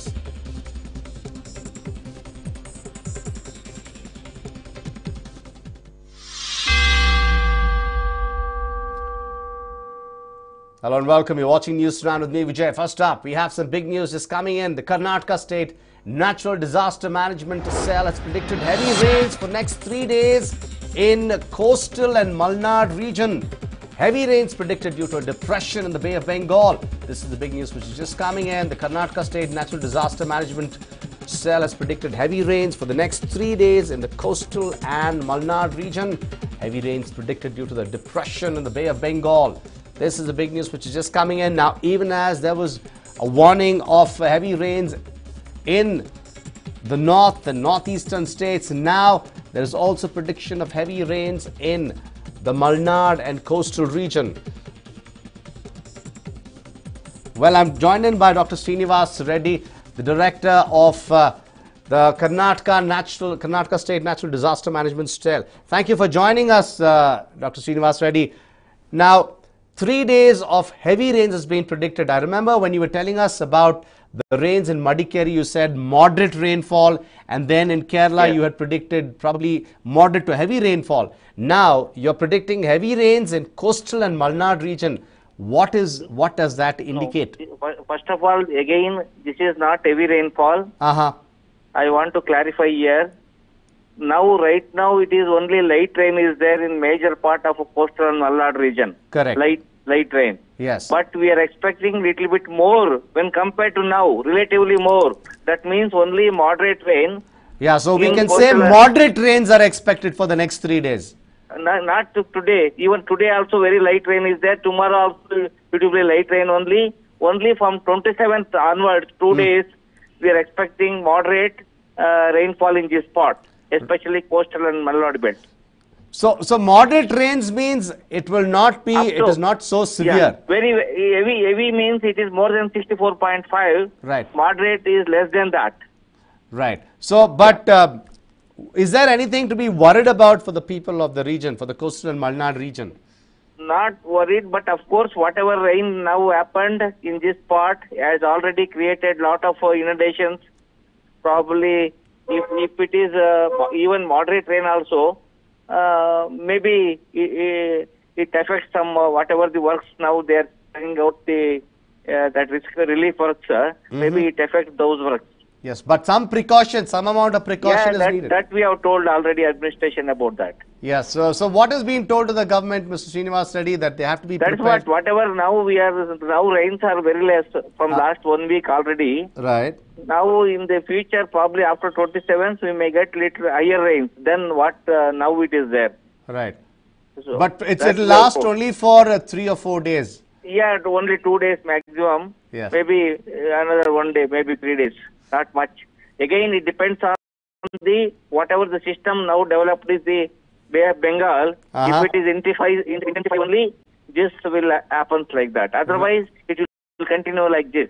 Yes. Can you just explain why this has happened? You did mention the Bay of Bengal. There was That's what one low pressure area is created on the North Bay of Bengal near Orissa and Bangladesh near that.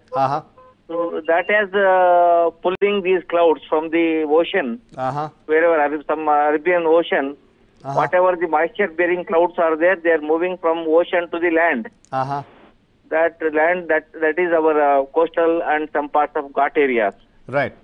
That is why those whatever the clouds are there, they are moisture-bearing, may induce some rainfall. Yes. Now, we thought that was the reason for the rains in Kodagu and Kerala. The low pressure area was already created. It is still persisting, is it? That low pressure area? No, that has gone already. That has gone. Yes. At that time, there are even in the Arabian Sea, thickness of the cloud patch is very high. Because of that much, now clouds are not there, almost disappeared. Right. Only maybe they are segregating some clouds in next 2 days, maybe. That may create a moderate to only in isolated places, maybe. Right. One Ghat areas, 1 or 2 places heavy rainfall, not much. Right. Thank you so much, Dr. Srinivas Reddy, for speaking to us. That was Dr. Srinivas Reddy, the director of the Karnataka State Natural Management Disaster Control Cell in Yelahanka and Bengaluru. He said there are light rains in the coastal and Malnad region at the moment.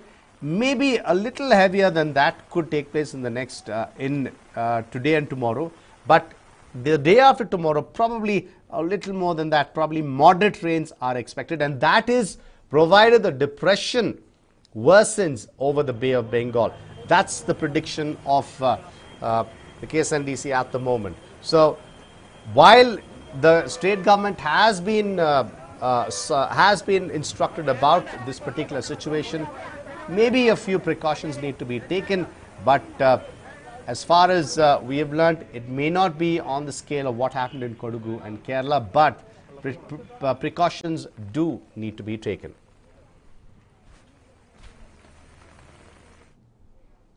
And we have some more big news which is just coming in. Yet another body has been found in Jodupala of Kodagu district. The deceased has been identified as Gauramma. 4 people of the same family have been washed away in the floods. A search operation is underway for another woman named Mamta. This is a big news which is just coming in. Another body has been found in Jodupala of Kodagu district. The deceased has been identified as Gauramma. 4 people of the same family have been washed away in the floods. A search operation is underway for another woman named Mamta. This is the big news just coming in from Kodagu. And these are the images of the person who was washed away. Yet another body found in Jodupala of Kodagu district. The deceased has been identified as Gauramma. 4 people of the same family were washed away in the floods. A search operation is now underway for another woman named Mamta. Well, I'm joined in by Shamsuddin, a resident of the area. Shamsuddin, ತುಂಬಾ ಧನ್ಯವಾದಗಳು ನಮ್ಮ ಹತ್ರ ಮಾತಾಡಲಿಕ್ಕೆ. Shamsuddin, ಇವಾಗ ಅಲ್ಲಿ ಏನು ಸಿಕ್ಕಿದೆ Shamsuddin? ಅದು ತುಂಬಾ ಏರಿಯಾ ಸ್ವಲ್ಪ ಲ್ಯಾಂಡ್ ಸ್ಲೈಡ್ಸ್ ಎಲ್ಲ ಇತ್ತು ಅಂತ ಹೇಳ್ತಾ ಇದ್ದಾರೆ. ಬಟ್ ಅವರು ಆರ್ಮಿ ಪರ್ಸನಲ್ ಯಾರು ಈ ತರ ಹುಡುಕ್ಬಿಟ್ಟು ಯಾರು ಏನು ಸಿಕ್ಕಿದೆ ಇವಾಗ? ಸರ್, ಈಗ ಯಾವಾಗಂದ್ರೆ ಮೊನ್ನೆ 17ನೇ ತಾರೀಕಿಗೆ ಜೋಡುಪಲ್ಲಿ ಲ್ಯಾಂಡ್ ಸ್ಲೈಡಿಂಗ್ ಆಗಿ ಒಂದು ಕುಟುಂಬದ 4 ಜನ ನೀರು ಪಾಲಾಗಿದ್ರು. ಬಟ್ ಅದರಲ್ಲಿ 2 ಬಾಡಿ ಅವತ್ತು ಸಿಕ್ಕಿದೆ ಮಾರನೇ ದಿವಸ. ಬಟ್ ಇವತ್ತು ಅವರ ಬಸಪ್ಪ ಅವರ ಪತ್ನಿ ಗೌರಮ್ಮನವರ ಇದು ಬಾಡಿ ಇವತ್ತು ಸಿಕ್ಕಿದೆ. ಮಧ್ಯಾಹ್ನ 3:30-4 ಗಂಟೆ ಸಿಕ್ಕಿದೆ. ಅದು ಇವಾಗ ಸುಳ್ಯ KG ಹಾಸ್ಪಿಟಲ್ ಇದೆ. ನಾಳೆ ಅದರದ್ದು ಪೋಸ್ಟ್ ಮಾರ್ಟಮ್ ಮಾಡಿ ಅದನ್ನ ದಫನ ಕಾರ್ಯ ನಾಳೆ ನಡೆಯುತ್ತೆ. ಅವರೆಲ್ಲ ಅವರು ಸೇಮ್ ಫ್ಯಾಮಿಲಿಯಿಂದ ತುಂಬಾ ಜನರು ಅಲ್ಲಿ ತೀರೋದ್ರು ಅಲ್ಲಿ ಮಳೆಯಲ್ಲಿ ಹೇಳ್ತಾ ಇದ್ದಾರೆ. ಅವ್ರ ಫ್ಯಾಮಿಲಿ ಅಂತ ಈಗ ದುಃಖದ ಮೇಲೆ ದುಃಖ ಬಂದಿದೆ. ಈಗ ಆಲ್ಮೋಸ್ಟ್ ಒಂದು 40 ದಿನ ಹಿಂದೆ ಬಸಪ್ಪನವರ ಸಹೋದರ ಅಣ್ಣ ಅವರು ತೀರಿ ಹೋಗಿದ್ರು. ಅದ್ರ ಮೇಲೆ ಈ ಇನ್ಸಿಡೆಂಟ್ ಆಗಿ ಅವರ ಬಸಪ್ಪ ಅವರ ಫ್ಯಾಮಿಲಿ ಅಂದ್ರೆ ಅವರ ಪತ್ನಿ ಮಗಳು ಅವರು ಅವರ ಪತ್ನಿಯ ಅಣ್ಣನ ಮಗಳು ಒಂದು 4 ಜನ ಅವರು ಇದಾಗಿದ್ದಾರೆ ಇದ್ರಲ್ಲಿ. ಮಕ್ಕಳು ಕೂಡ ತೀರೋದ್ರ? ಹೌದು, ಮಗಳು ತೀರ, ಮಗ ಒಬ್ಬ ಇದ್ದಾನೆ, ಅನಾಥವಾಗಿದ್ದಾನೆ. ಅವನ ನೋಡುವಾಗಲೇ ನಮಗೇನೊಂದು ಇದಾಗಿರ್ತದೆ, ಮಾತಾಡೋಕ್ಕೂ ಒಂದು ಬೇಜಾರಾಗ್ತಿದೆ. ಯಾವ ರೀತಿ ಮಾತಾಡ್ಬೇಕು ಅವನೊಟ್ಟಿಗೆ, ಯಾವ ರೀತಿ ನಾವು ವರ್ತಿಸ್ಬೇಕು ಅಂತ ನಮಗೆ ಗೊತ್ತಾಗ್ತಾ ಇಲ್ಲ ಈಗ. ಬಟ್ ಅವ್ರ ಮನೆ ಎಲ್ಲಿ ಇತ್ತು? ಅದು ತುಂಬಾ ಮಳೆ ಎಲ್ಲ ಬಂತ ಅವ್ರ ಮನೆಯಲ್ಲಿ? ಇದು ಅವರ ಮನೆ ಅಂದ್ರೆ ಜೋಡುಪ್ಪಲದಿಂದ ಜೋಡುಪ್ಪಲ ಒಂದು ಅರ್ಧ ಕಿಲೋಮೀಟರ್ ದೂರದಲ್ಲಿ ಇತ್ತು. ಅಂದ್ರೆ ಅವರು ಡ್ಯೂಟಿ ಅಂದ್ರೆ ಆಕ್ಚುಲಿ ಅವರು ಡಿ ಗ್ರೂಪ್ ನೌಕರರಾಗಿದ್ರು ಬಸಪ್ಪನವರು. ಅವರ ಪತ್ನಿ ಆಶಾ ಕಾರ್ಯಕರ್ತರು, ಗ್ರಾಮಸ್ಥರಿಗೆ ಉತ್ತಮವರನ್ನ ತೆಗೆದುಕೊಂಡು ಏನು ಇದಿದ್ರು ಅದನ್ನು ತಲುಪಿಸ ಸರ್ಕಾರ ಏನು ಇದು ಸೌಲಭ್ಯ ದೊರೆತಿದ್ರು ಅದನ್ನೆಲ್ಲ ತಲುಪಿಸುವ ಜವಾಬ್ದಾರಿನ ತುಂಬಾ ಇದು ಮಾಡ್ತಿದ್ರು. ಅವ್ರು ಸ್ವಂತ ಮನೆಗೆ ಮಾಡುವಂಗೆ ಮಾಡ್ತಾ ಇದ್ರು ಅವರು. ಆದ್ರೆ ಈ ಬೆಳಗಿನ ಹೊತ್ತಿನಲ್ಲಿ ಅವ್ರೇನು ರಜೆ ಇದ್ರೆ ಕಾಣುತ್ತೆ ಆ ದಿವಸ ಮನೆಯಲ್ಲಿ ಕೂತು ಟೀಯನ್ನು ಕುಡಿಯೋ ಟೈಮಲ್ಲಿ ಆಟೋಮೆಟಿಕ್ ಇದಾಗಿದೆ, ಲ್ಯಾಂಡ್ ಸ್ಲೈಡ್ ಆಗಿ ಇದಾಗ್ಬಿಟ್ಟಿದೆ. ತುಂಬ ಧನ್ಯವಾದಗಳು ಶಂಸುದ್ದೀನ್ ಅವರೇ ನಮ್ಮ ಹತ್ರ ಮಾತಾಡಲಿಕ್ಕೆ. That was Shamsuddin, a resident, explaining as to how the landslide occurred and they were caught unawares, and family members, one person has been left as an orphan, and that is, he says, it's very difficult to even discuss the issue, to even broach the subject. So that is a kind of sad stories which are coming out from, tragic stories which are coming out from Kodagu in the aftermath of the rains. One more body has been found, and that of a person named Gauramma. Meanwhile, another woman named Mamta is still missing. Slip into a short break now, but more news and updates continue on the other side. Stay tuned. Purity के 100 से अधिक national व international parameters पर खरा पतंजलि हनी अपनाएं और pure Honey के नाम पर 250 ग्राम हनी पर ही 52 से 95 रुपए तक बचाएं। पतंजलि प्योरिटी की 100% guarantee. Years later, you won't remember the meetings, the business trips, the official memos, the late nights. What you'll remember is joy. This festive season, your BMW is easy to buy, easy to own, and has a secure future with the BMW 360 plan. Joy starts now.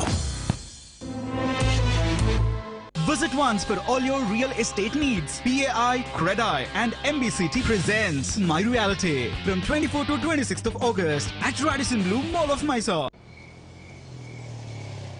ये Suzuki access 125 इतना popular क्यों है? वो कम पीता है। चलो, कोई तो कम पीता है। Powerful 125cc engine, superior mileage. Suzuki Access 125 कम पीता है।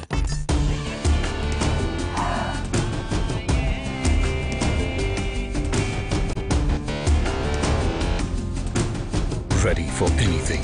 The new feature-loaded Renault Kwid. Renault, passion for life. ಏ ಭುಜಂಗ ಬಾರ ಒಂದು ಉಗ್ರ ಹೋರಾಟ ಉಂಟು. Watch